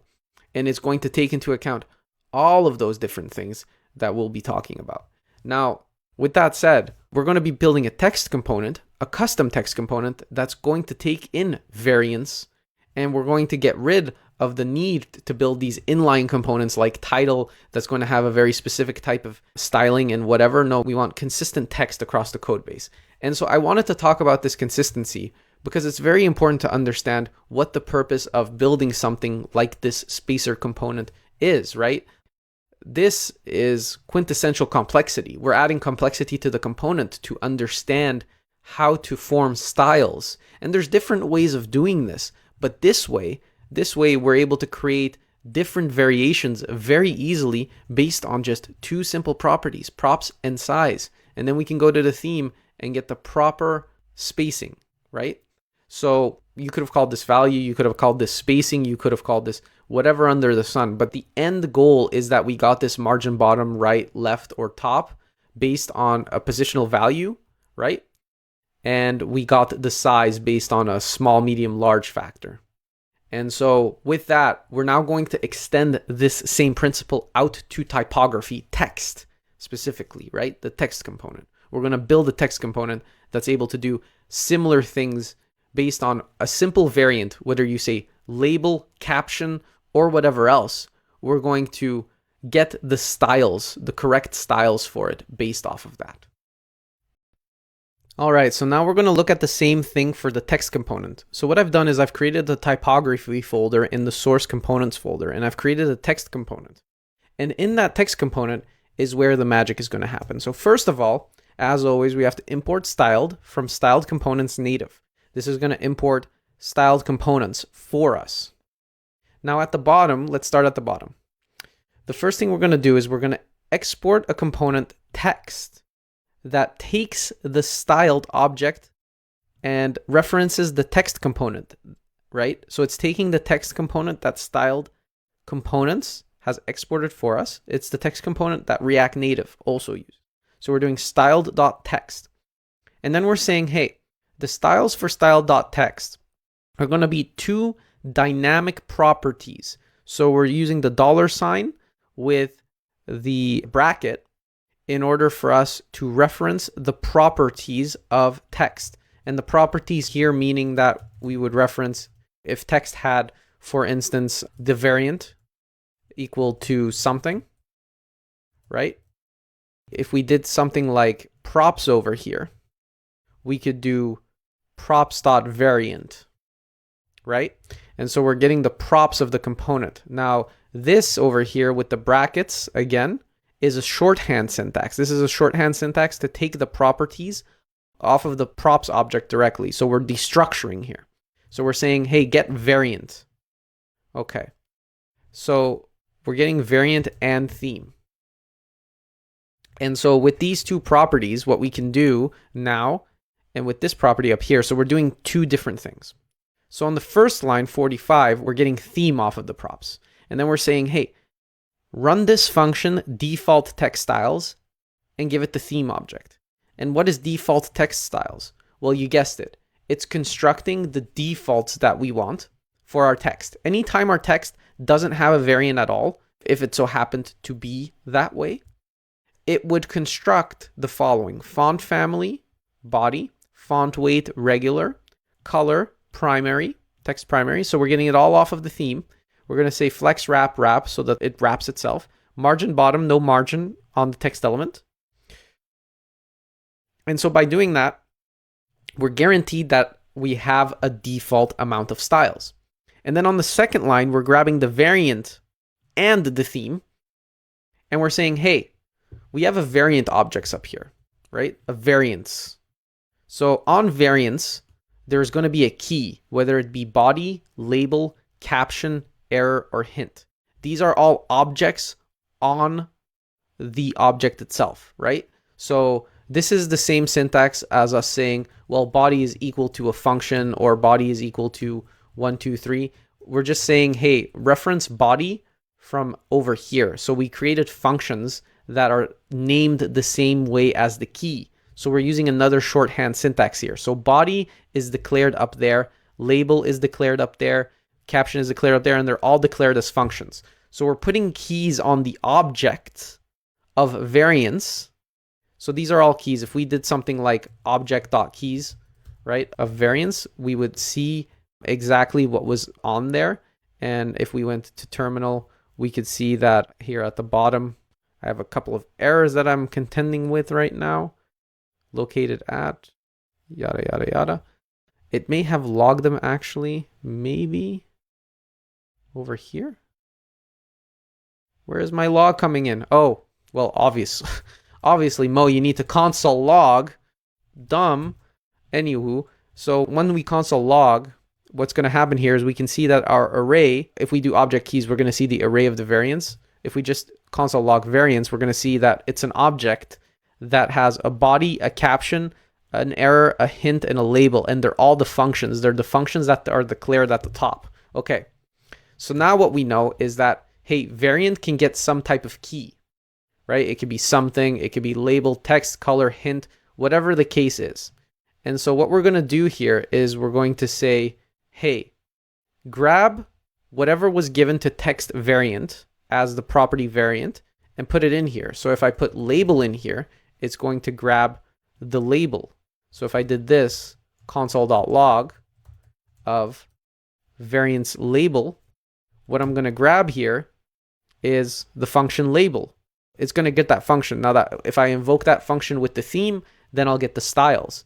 So with that, we now know that, well, the variant that we're passing in here is going to go in this object and going to get the right function. And so we're going to give that function the theme of style components in order for us to run that function and get the appropriate styles. So those appropriate styles are the following, right? For body, we're saying that the font size is going to be body, so we're adding that on. For hint, we're going to say the font size is body as well. For error, we're going to change the color to red. For caption, we're going to change the font size and the font weight to font size is caption and font weight's bold. And all of this code will be available in the resources. So make sure to go into the resources and get the code from right there. Anytime we're going through code a bit quicker or showing you how these particular portions work, it's always available in the resources. Now, over here we have caption, font size, font weight is being changed. And then we're looking at label, font family, font size, font weight is being changed. Okay, so now that we know that, hey, based on the variant we give it, and we're giving it a default, which is body, so it's always going to run this by default. Now that we know that we can give it any type of variant, we can very easily create variant functions here to give a different variation of text with different styles. We could say title, text variant title, and we could give that a specific width and height and all that good stuff. Okay, so now that we've done this, let's go and optimize our restaurant card here to use this. So if we go over to our restaurant card, what we can see over here is that I've gone ahead and taken the liberty of going to import the text directly from typography text. And from now on, anytime we need text, we're going to grab it from over here because this is the one we want to use. Okay, so over here in our restaurant card, what we're going to do first of all is we're going to remove title. We don't need that. We have our text component now that can take variants. There's no need. So we're going to go over here. We're going to say text, and we're going to see what it renders out. And it renders out this. So now we can give it a variant. And if we give it a variant of, let's say, label, let's try that. Well, now it looks similar. And then over here, down here, we're going to give this a variant of caption. And that's going to change the text of the close temporarily. And we don't need the style tag anymore because the variant caption is already taking into account what needs to happen for the text to be, well, or is it? Is it? So we have to actually call it error. Oh, that was it. That was the one we needed. Exactly. So we can create variants on variants on variants for specific use cases. Now we have an error key, an error variant that's going to give it a red text. And so we could, for instance, create a variant title just as well. If we go look at our text component, we have label, which has the font size heading. So honestly, I don't feel like this should be called label, but at the same time, it should be called label because it's not really a title. The font is heading, but the font size is body and the font weight is medium. It isn't really a large size. When I think of a title, I think of something that has a font size that is bigger than font size body. And font size body has a size of 16 pixels. I'm thinking more along the lines of these ones, these big boys, right? So in that case, we've now optimized our restaurant card component as far as we can with attributes that can scale across the code base. So we've taken the text component and we've scaled that out so that we now have text that can be used anywhere we need text. We have a spacer component that can space elements anywhere we would need spacing, right? And we have consistent spacing at that because we're set up. One more thing we may need to do here is I don't like this image component. So we're going to make this an icon component, and we're going to say over here, const icon equals styled.image, and we're going to give that the width of 15 pixels and the height of 15 pixels. And that's going to basically fix that up. Okay, so one more thing we need to do here. Basically, our entire component here is in good shape, right? We have this over here and this over there, and we're looking like we're in good shape for this. So one more thing we need to do here is we need to take a critical eye at our code, and we basically need to clean up anything that is not necessary right here. And I'm going to give you a pattern for this. One thing we're going to do is inside of components, inside of the feature restaurant card, right now we have the restaurant info card component. Now, one file I want us to create as well is going to be restaurant info card.styles.js. And what I want us to do in this particular file is I want us to go ahead and I want us to take each and every one of these components, right? Each and every one of these components that we made specifically for the restaurant info card, and I want us to move it into that styles folder. And let me show you how that works. So let's, for instance, take the icon, and let's go over here. Let's just copy paste it. So one thing we need to do here is we need to import styled from styled components /native. And so now we're going to export const icon. So we're going to add the export to the const key. And one more thing we want to do in here is we want to go over here and we need to say import icon from and then / restaurant info card styles. So now we have our icon coming from there. And if we look at our card, everything still works. So what I want us to do is I want us to go ahead and take each and every one of these styled components and put them in the styles file. And that's going to be the exercise leading into the next video, and then we'll look at the solution. Don't you just love code cleanup? So the intended outcome of this exercise was to take all of our components that were styled components and take them out of the restaurant card component and put them into something called restaurant info card styles.js. And so this is a pattern that is very useful when you're creating styled components that are just solely visualization based. Now you may be asking yourself, well, Mo, why are these .styles, but is text a .component? Well, that's because in .text, we're adding extra functionality here with kind of these variants and these functions inside that make it a bit smarter. So that's why it's called a .component. And the same is true for a spacer because we're using kind of like this get variant type of interaction to make it a bit smarter. So it functions more as a component because it's utilizing props. It's utilizing properties that are given to it to dynamically determine styling. Whereas over here in restaurant.infocart_styles, well, it's just using basically the theme to colorize and position things. So we're calling that .styles. So by putting everything in .styles, right, one of the things you may have noticed is you had to move the imports over here, and you had to add the export keyword to every single one of these in order for it to work. And then over here, so much less code in this component and a nice overview of where we're importing things from and what we're importing, and specifically calling them out to be styles, right? They're styling. They're components that are positioning things in the right place on the screen. So over down here, we can see now, all right, Pretty nice overview of very, very basic UI. 63 lines of code, and we have this absolutely, absolutely stunning card component that is going to be utilized throughout the course to create a stunning visual of the app. And so in the next video, now that we've done our cleanup, what we want to do is we want to look at how to apply this card multiple times. We're going to use a list. Great. See you in the next one. We finally reached the point at which we can start building our next feature. And that means putting all of these cards in a list. So we want that scrollable action, that smooth, buttery scroll, that amazing feel of just that traction, right? Right now we have one static item. Nothing's really happening. So let's see at how we're going to build that out. I'm so excited. We're about to build our very first list view, and that is absolutely exciting. So where do we start here? Well, we need to go back to our restaurant screen because that's where we have all of the magic happening, right? We have this restaurant info card right here.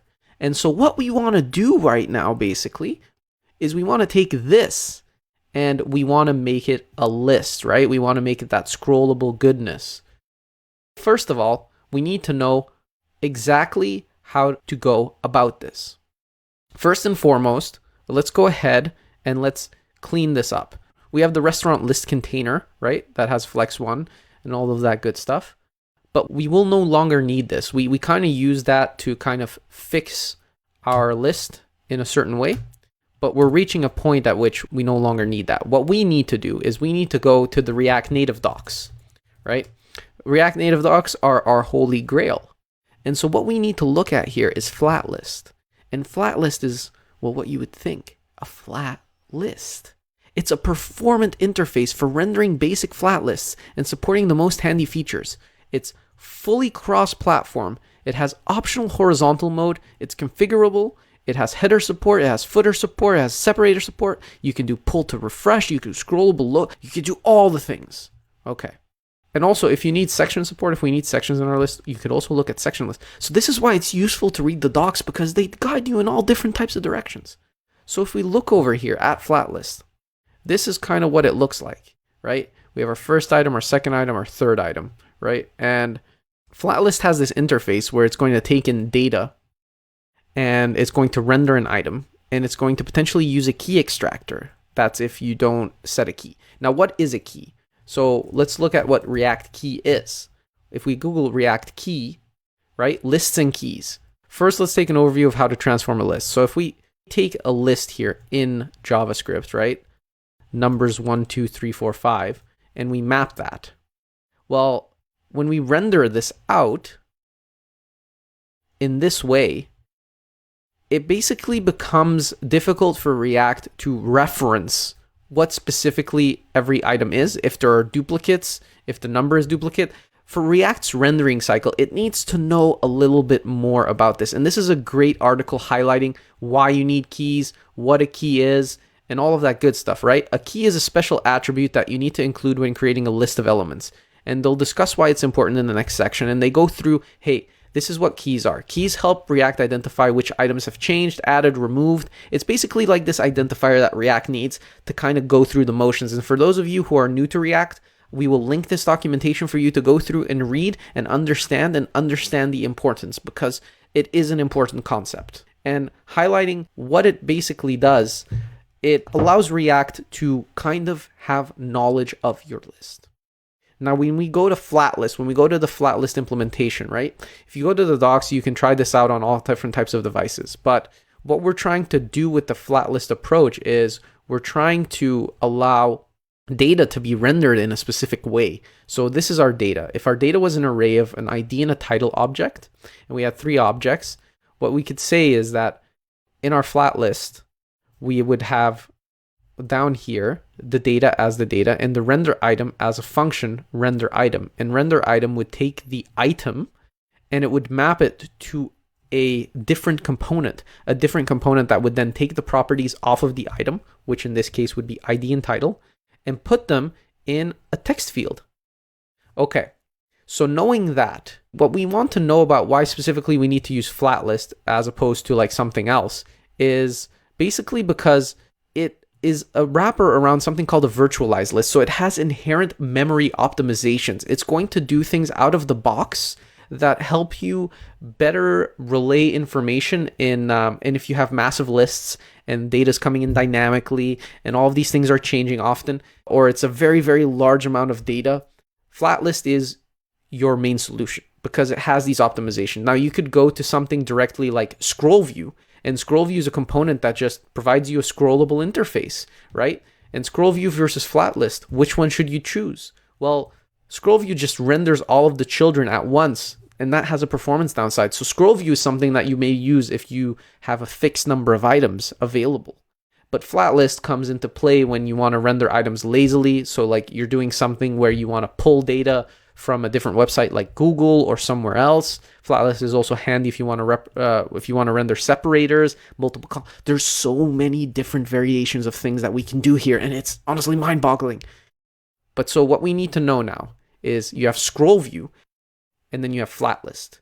And we're going with flat list because we want to future-proof our code. We may reach a point at which we would want to extend this app and do things that may do lazy loading or pull data from an API or do a pull to refresh or anything kind of crazy thing. So we want to future-proof our app. And in that case, we need to make the smart decision and choose the implementation that best suits what we're trying to accomplish. Okay, with all of that background, what we need to do now is we need to go inside of React Native. We're going to remove the things that we're not using anymore because we don't need them. And we're going to import flat list, right? And flat list is one of those things that we're going to go put it over here. All right. And what we need to do with the flat list is we need to give it a couple of properties. So we're going to give it data. Well, what data, Mo? Well, we don't have any data. Good point. Good point. For now, we're going to give it the restaurant card. Okay. So the restaurant card, that's what it's going to render out right now. We're not giving it any data. We're not stripping the item. We don't have any data yet, so we don't know what we're giving it just yet. But stay with me. And then we're going to give it a key extractor.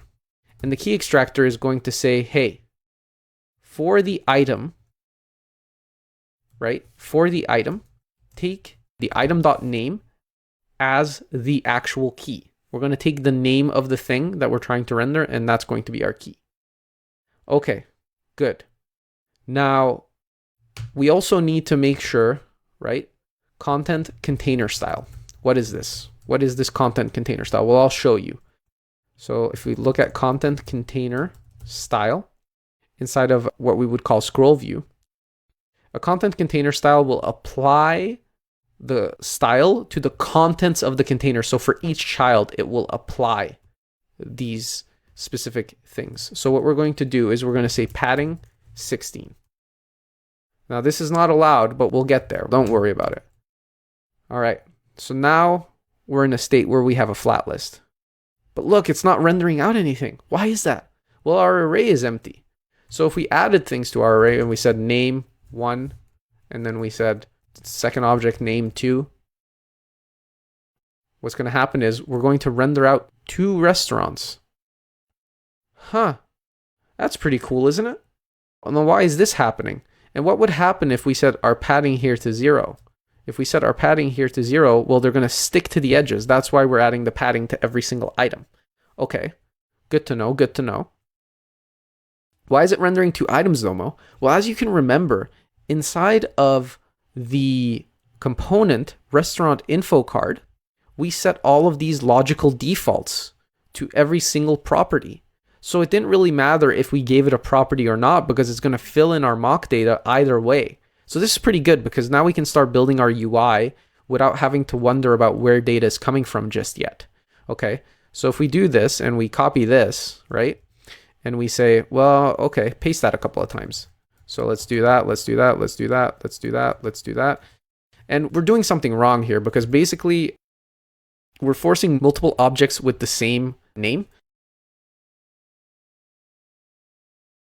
So we're going to do 3, 4, 5, 6, 7, 8, 9, 10, 11, 12, 13, and 14. Now we won't have children with the same name, and that's pretty good. And as you can see, we have a pretty long list here. It's looking good. It's looking good. And we just implemented a whole list feature. Okay, but there's still something wrong. I see you asking yourself, Mo, why are these sticking to each other? What is going on? And that's a good question. Why are they sticking to each other? Didn't we just add padding? Didn't we add padding to them? Well, yes, we did. Well, we also need to add a margin top potentially of 16. That really isn't doing anything. They're still sticking to each other. That doesn't look good. So how do we go about this? Well, I'll tell you. What's going on here is that although this is applying a style to each individual item, it isn't really applying a spacing inside of the item itself, right? So like if we go look at this and we show the element inspector and we do this, the element itself is not being spaced correctly. So how do we go about doing this? Well, I'll show you. Give me 1 second. If we go inside our restaurant info card, right over here, and I'm going to show you some magic that's going to happen. And we look here, restaurant card. Okay, so we'll go to restaurant card. Where is restaurant card? We set a background color. Okay. So let's add some padding. But we don't want any padding. Actually, let's not do padding. Let's do margin bottom. And let's set margin bottom to spacing 3. And then let's see what happens. Oh, suddenly they're spacing themselves apart. So there are certain styles that still need to be applied to the card itself because content container style won't just automatically apply it, right? We want this card specifically outlaid this way. So we still need to say to the card, hey, you need some spacing around you. And we could, for instance, do that just by doing this. We could do padding. And now we're stretching the card. That's not good. That's why padding wouldn't work here. This is why we need margins. So we're going to add a margin bottom of this theme space 3. And that's going to give us the kind of ideal layout that we're looking for because now they're ideally spaced apart in a good way, right? In a good type of way. It looks so slick. It looks like a real production grade, nice, feature-packed app. Look at this. Wouldn't you want to eat those? I want to eat those potatoes. Well, don't you want to eat those potatoes? It looks great. In any case, what we're trying to get at here, right, is there are certain styles that need to be applied specifically to the item that you're rendering inside. Now, we could have done this another way. We could have, for instance, done this. We could have said, hey, render the restaurant card. And then also, we could have used our spacer here, I believe. So we could have done something like spacer, and we could have said, hey, wrap this with a spacer. And then if we go into the info card over here, we can just copy the import to our spacer, and we can put it over here at the top, right there. And this should work. And let's see what that does. So if we did this, and then we, for instance, said over here, don't do this one, what's going to happen is the spacing is going to be way smaller. So this is a different way of, for instance, doing it. And we could have, for instance, said, if we go look at the interface of the spacer, we could have said position bottom. Let's go back into here. We could have said position is bottom. And then we could say size equals large. And boom, a bit more spacing. So this is another perfectly fine way of doing it. And at least you know now where the spacing is happening, right? We can see our spacer here and we could say, hey, space them from the bottom side and do it large. So we're wrapping this and we're saying, hey, just push it down a little bit. So we don't have to go look inside of the restaurant card in the style and see that the margin bottom is being applied here. Can you see how the spacer component is adding value here and how we can see how things are being spaced directly in the UI? I just find it useful. Some people don't. It really depends. And so if we don't add our content container style, we're going to see a little bit of a sticking point. And in that case, what we can do is we can, for instance, go back here and we can say, hey, add some padding. And this will add padding, but only on the inside. Okay, so that's an interesting side effect, right? So we do need this content container style. So we know what to do now, right? What we do is we say const restaurant list is styled, right? Styled, and then we give it the flat list, and we say, hey, padding. Let's take that padding. Let's put it there. And, well, will that actually work? No, it won't, because this is applying the padding to the flat list itself, not to the specific content container style. So we can't actually use this. That's an interesting side effect of using content container style, right? So what I would advocate is, in some cases, it's perfectly fine to use content container style and do some inline styling. If you don't want to do that, you can still do something like styles. But I personally find it completely okay to do something like padding 16 here, because at least I know where the padding's happening and why it's happening, right? You could do padding 32 and really give it some space. It really depends on what you want to do, but just know it's available to you. And we'll look at how to optimize this potentially in the course. Of course, our ESLint is telling us no inline styles, and we're keeping that there for now, right? What we could also do is we could, for instance, disable it for this line, and then it wouldn't complain over here. That's something that you kind of want to avoid. You always want your linting to be in line with what you're trying to build. I can hear you screaming from the rooftops, Mo, you told us no inline styles. We set it up in our linter. Why would you do this? And I agree. This is not ideal. But sometimes this is the way it has to be. No, I'm kidding. There is a way to solve this with styled components, obviously. But we just haven't seen it yet. And I didn't want to overload the previous video with more content, because this one is a bit strange. And I'll show you why. So we set padding 16 over here, right? And we basically did that because we wanted the padding around the item to be concrete. So if we were to create our own component here called restaurant list, right? If we did const restaurant list, and we said that was equal to styled, and then we gave it a flat list, right? That didn't do anything. And if we gave it inside here a padding of 16 pixels, that is, well, that 16 pixels is being applied. But it's being applied to the holistic list, right? So it still looks right, but it's not the same concept, really. It's a bit different. Content container style applies the padding to each individual element. And so, although this looks right, it's not the same thing that we were doing previously.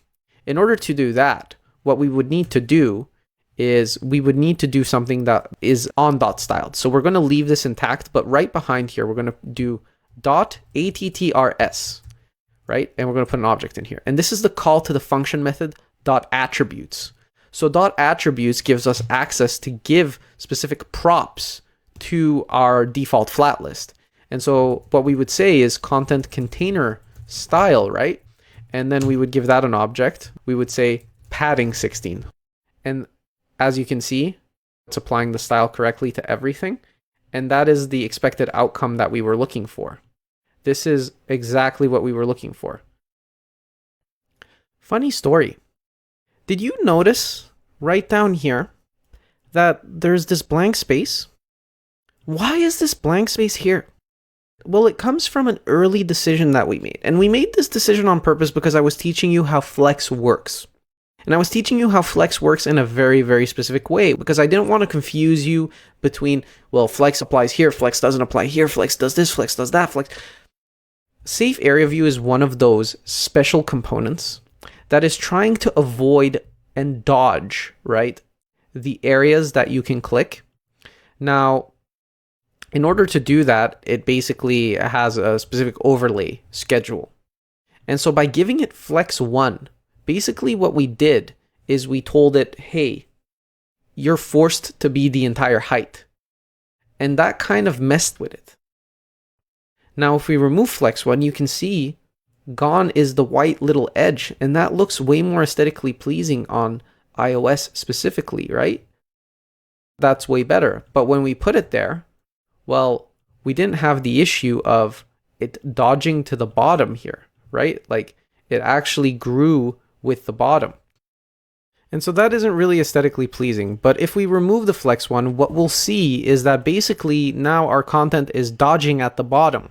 And so what we could do to avoid that is now we could go calculate a margin bottom over here, right? We could say margin bottom, and then we could kind of go that route, and then we could say 5, and that would kind of allow it to dodge the bottom, but that really isn't dynamic in any way, shape, or form. So you're kind of stuck here with one of two options. Either you give your safe area view flex 1, in which case everything below it can grow properly, right? Everything below it can kind of properly take the shape, and you can see here now the area has become double because of this margin bottom. And that will allow everything to fill properly, but you're stuck with this kind of like ugly thing. And if you gave this background color blue, it would become even more obnoxious because now everywhere it's blue. But now you can see kind of where it's dodging and what it's wrapping, and that visual piece is important. So this is the best way that I found to render a flat list to fill the parent height, and you kind of have to live with this area here that's going to fill in kind of white. But to be honest, it's better that way because at least it's an indication to the user in the user experience cycle that this area is free for them to still utilize. Now, if you don't want that, then you're going to have to remove flex 1 from the safe area, and you're going to have to do some dynamic calculations inside of either the styles of the restaurant list or otherwise to determine if your list has over a certain amount of items, grow or don't grow. Because what happens here is if, for instance, we said if this had only 2 items and we did that, well, now at least we know that it's filling the full height. Whereas if we removed flex 1 here, now it's a bit weird. Oh, look at where it's cutting off already. Look at what, oh, that's not good. So it's like the better of two evils, in my opinion, to render a flat list this way. And although this on iOS is not the greatest visual, it still adds usability concerns into account in terms of having the clickable area and not overlapping it. And it allows your content inside to grow dynamically, which is useful. Now, you could go other approaches, and you could find different approaches online on how to render lists dynamically with their height to fill the parent and all this stuff. But I opt for flex in this case. I opt for flex in this scenario. It's just the easiest way of achieving the best possible outcome for the UI. What's next on the docket? Well, it's good you ask, because now that we have the majority of our UI intact right here, right? We have our search bar, we have our main content, we have our list rendering.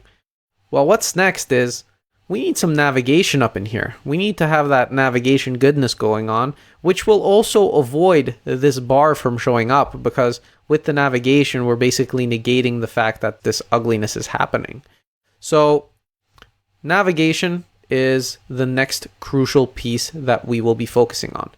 Now we'll have a restaurants tab, a map tab, and a settings tab, and that's what we'll be focusing on. So let's go through the setup. So here's a question. What does navigation look like on React Native? What is a good navigation system? Because so far, what we've been looking at is basically just building our own very, very simple version of navigation.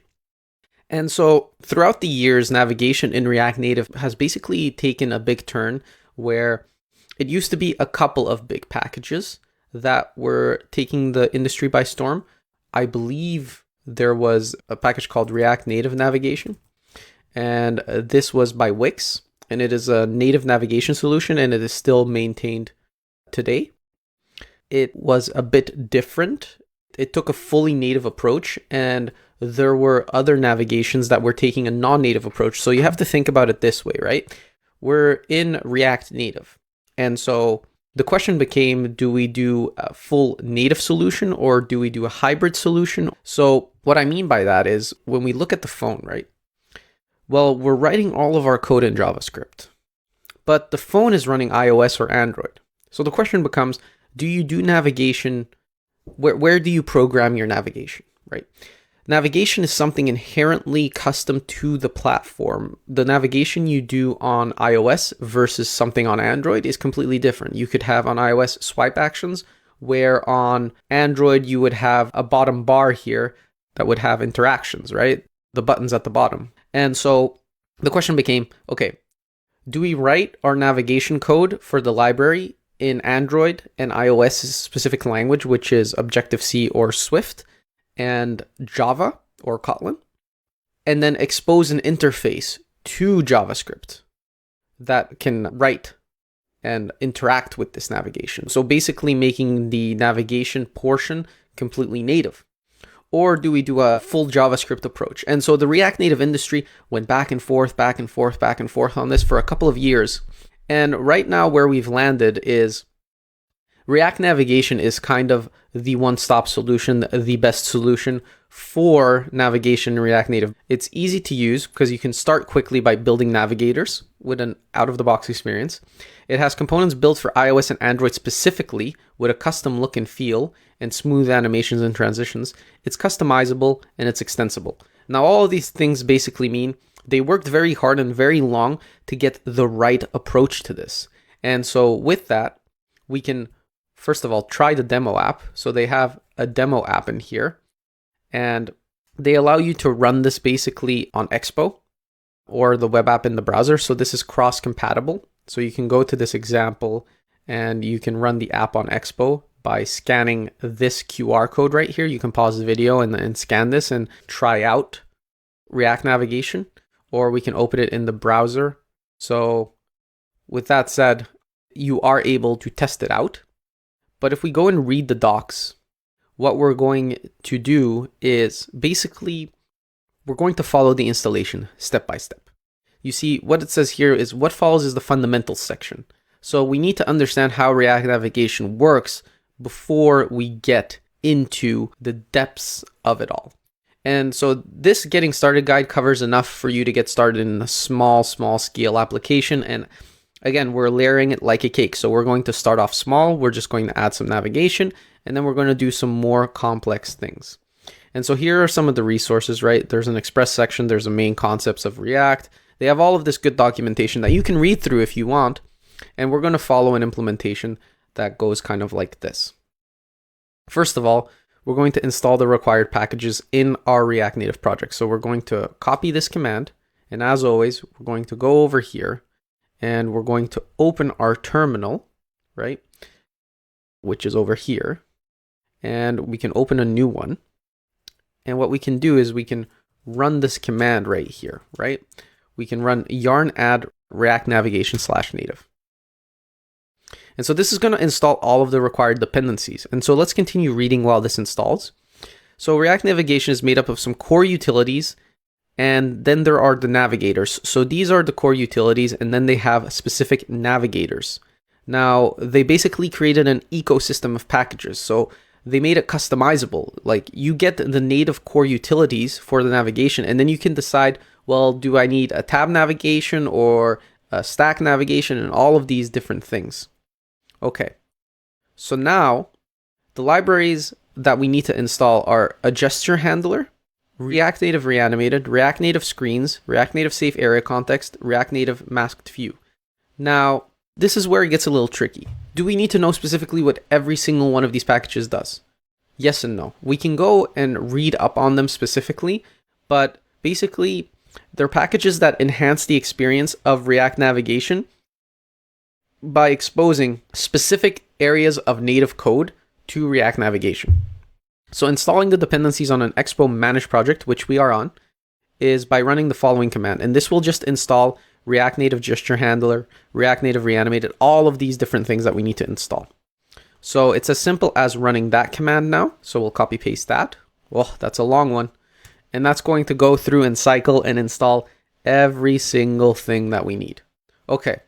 So now that all of these things are installing, we can ignore this section because we're not on a bare project. And if we scroll down, okay, we're at the end of it. So in the next video, what we're going to do once all of this is installed is set it up.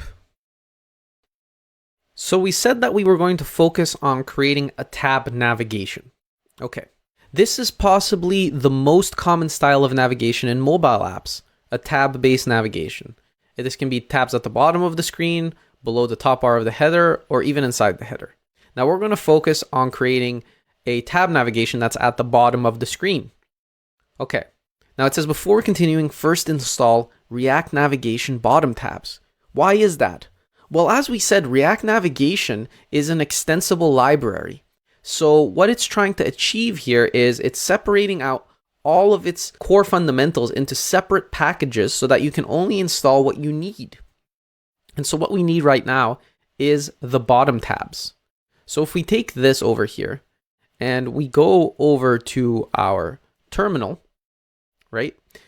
What we can see inside of the terminal is that we basically need to install the package. So we'll do yarn add React Navigation bottom tabs. Okay, so now we're installing the bottom tab navigation, and now it's giving us a basic example, right? A minimal example of how tab navigation works.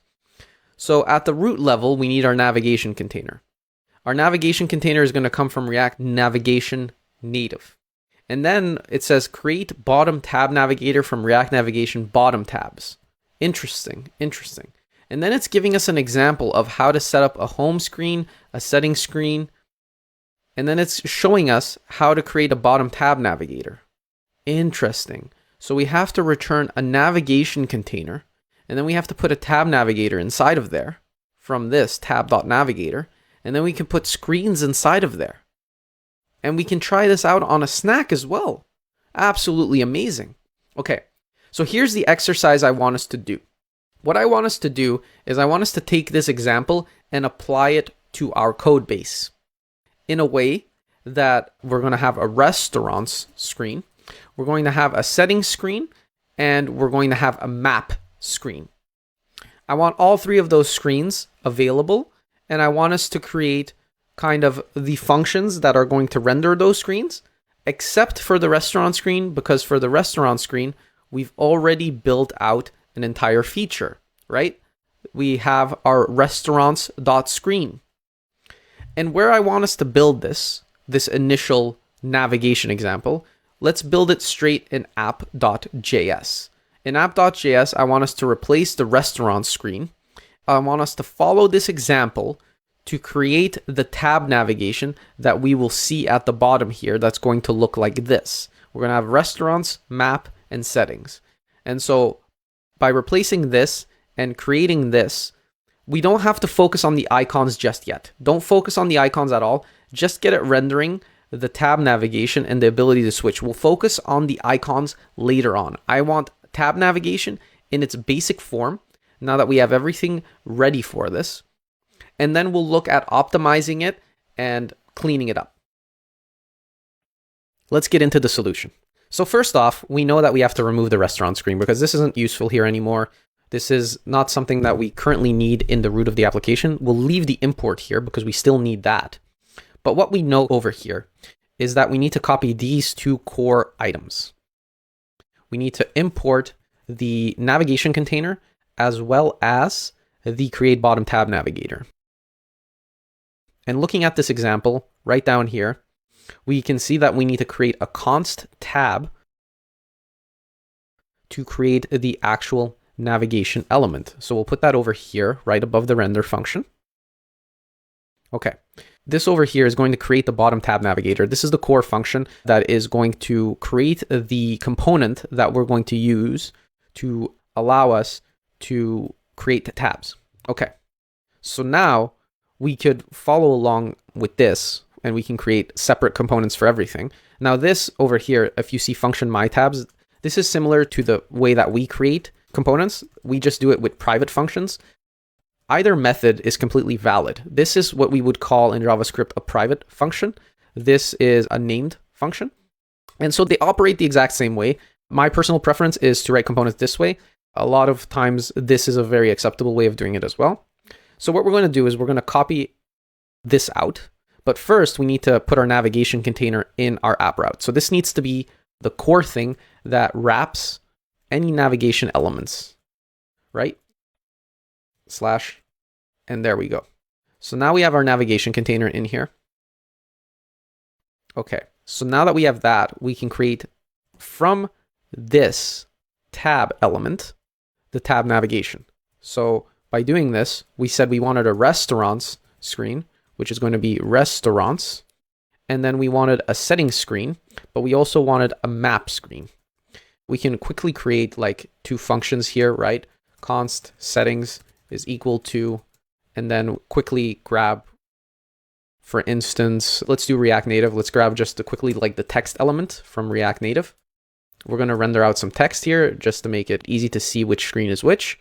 And so we can do settings is equal to text, and then we'll do settings and slash text, and then we'll do the same for map, and we'll say map. We'll save that.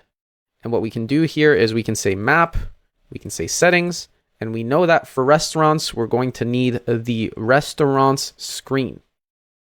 And so when we do that, I just need to quickly rerun my expo. I canceled it.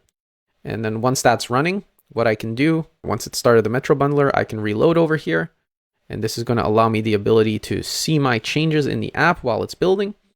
And boom, right here, we can see restaurants, map, settings. No icons available yet, but we have three things rendering out. Oh, look at that. Look at that. Map is rendering off the screen, and so is settings. Why is that? Well, remember when we created our safe area in the screen right here? Well, we need the same thing for all of these tabs because they're not rendering in the safe area. So one optimization we're going to do here as well is we're going to create a new folder over here, a new component, so to speak, and we'll call it safearea.component.js. Now we could put this in a specific folder, but since it's just a baseline component, well, let's put it in utilities, right? This is kind of a utility component, so we'll put it in a utility folder. And then what we're going to do is we're going to take from restaurant screen, we're going to say export, we're going to copy paste this, and we're going to put it in here, and then we're going to take this import, we're going to put this at the top, we're going to remove flat list because it's not used, we're going to clean up these references because we don't need them, and then the last thing we need to do is we need to import styled from React Native styled, and then in the restaurant screen, of course, we need to do something like import safe area, and then we need to do that from components/utility/safe area, and that's going to fix that up. And then in the app.js, we can import that safe area as well by doing an import over here from import safe area, and then we can say from /source/components/utility/safe area, and then we'll have our safe area, and all we need to do now is say, okay, wrap this in a safe area, and then wrap this one in a safe area. And by doing that, we're going to make sure that every single tab renders in a safe area, and now they're rendering in the correct section. So we took a component that we had built for a specific screen, and we now made it a utility component that can be used anywhere. And so they're, first of all, always going to dodge the top height, because on iOS it's going to be in the safe area component, and on Android it's going to take into account the current height. And we applied this to every single screen. So we made a mini optimization there, but a very powerful one, because now we can put any tab in a safe area. Amazing. Now comes the fun part. Now we're going to add icons to our tabs. We're going to put icons in each and every one of these sections, and that's going to allow us to identify specifically, visually, what is going on in each of these tabs. Because I can go ahead and read what's going on here, but if I have a visual indicator, I'll never miss. Okay, so the way to go about this is, first of all, we can go to React navigation for the tabs, and we can go look at how to customize the appearance. Customizing the stack navigator, there are some options that we can go through. And so down here, what you'll find is a way to set up the tab bar icon with a focused color, a size based on the route name.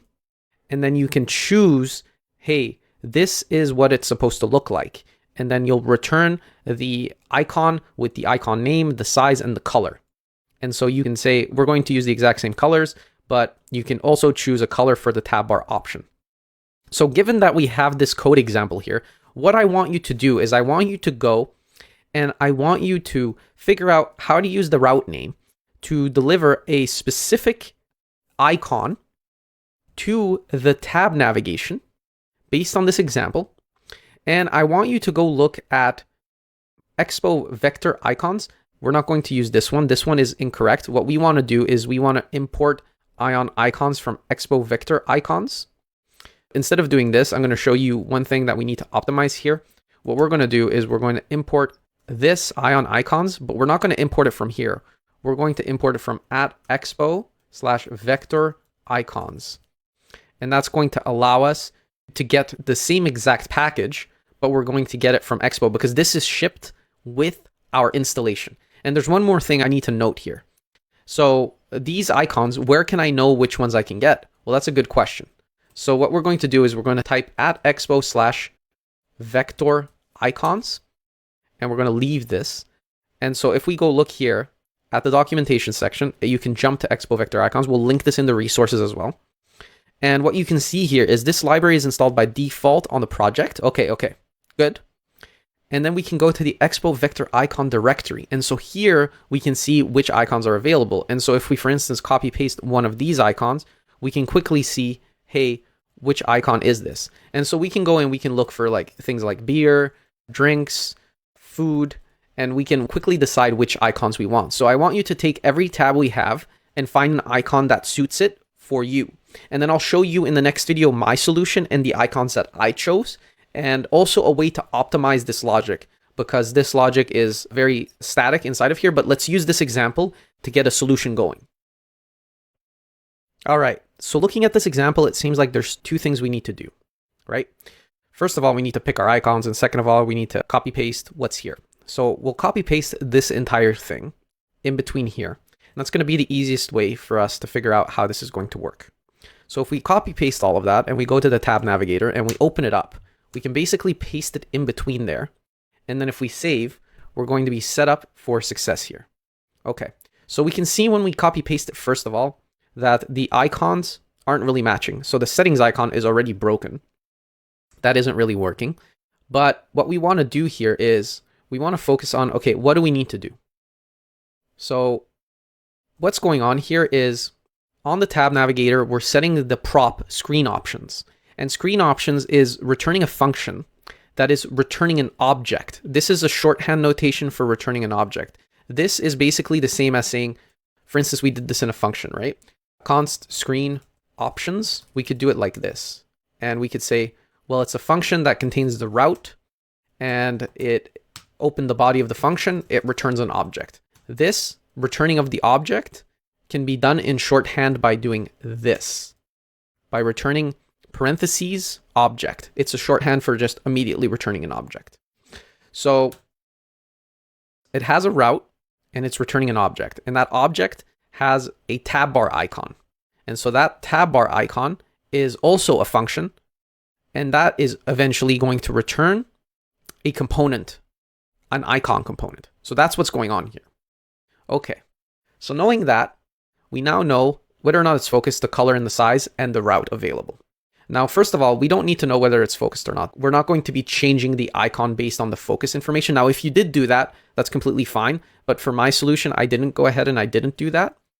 And so, first of all, we don't have a route named home. We have a route named restaurants. So if it's restaurants, what we want to do here is you can go to the Expo Vector icon directory and you can choose an icon. Now, I chose MD-restaurant. That's the one that I was focusing on. And then if the route was settings, I had something called MD-settings. Okay. And so if we look at that real quick, what we can see now is that we already have two icons set up here, one for the settings and one for the restaurants. And they're changing colors as they are selected.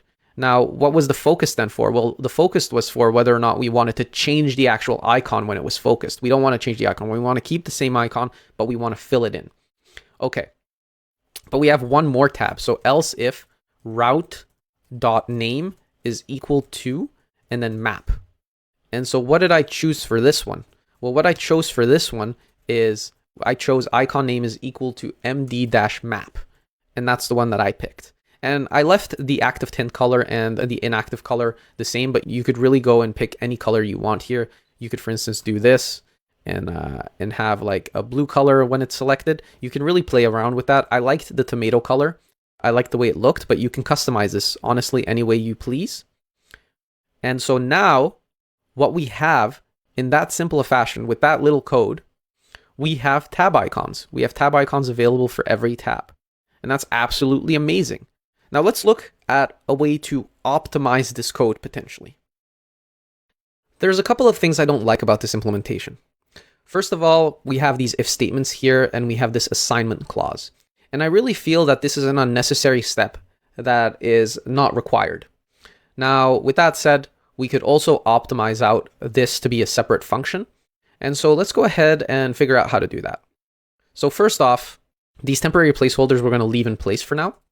But what I want to do is I want to create an object called const tab icon. And this object is going to have two properties. First of all, the key is going to be the name of the route. So this is equal to the name of any route that we define.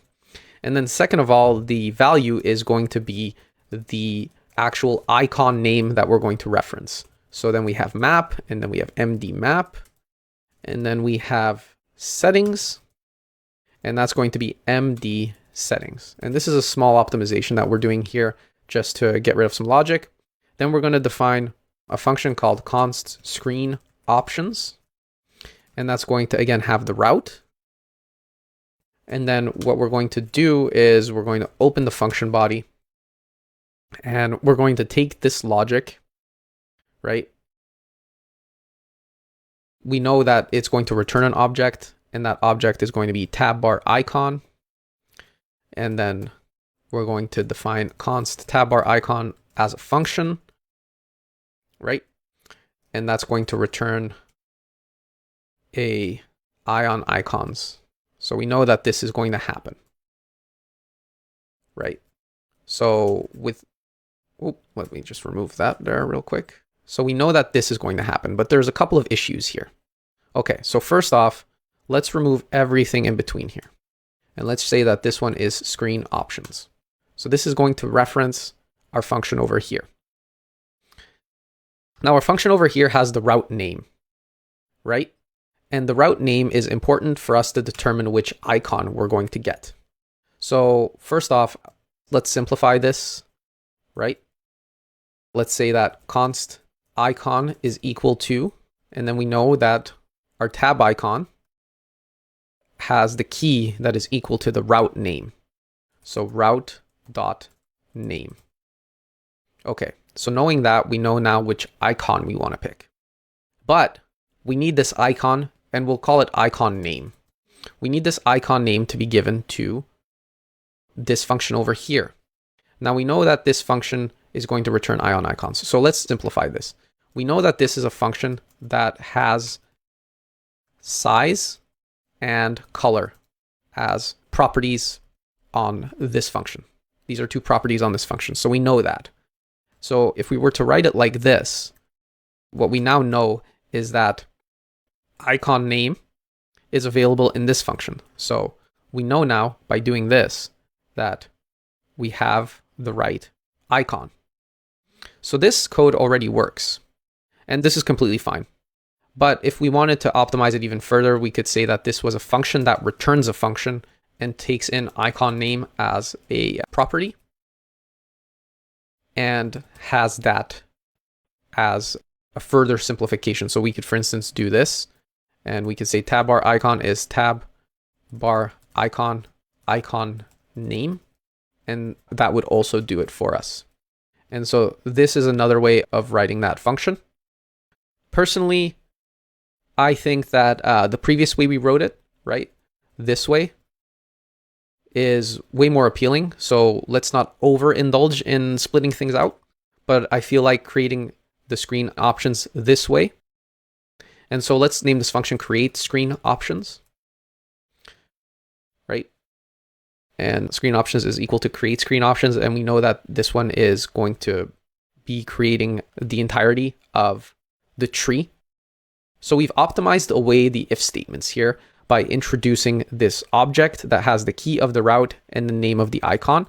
And by doing this, we now can easily reference correctly each and every individual icon that we need based on the route. And our app still works, but we got rid of some if logic. And so that's absolutely amazing because we've simplified our code even further.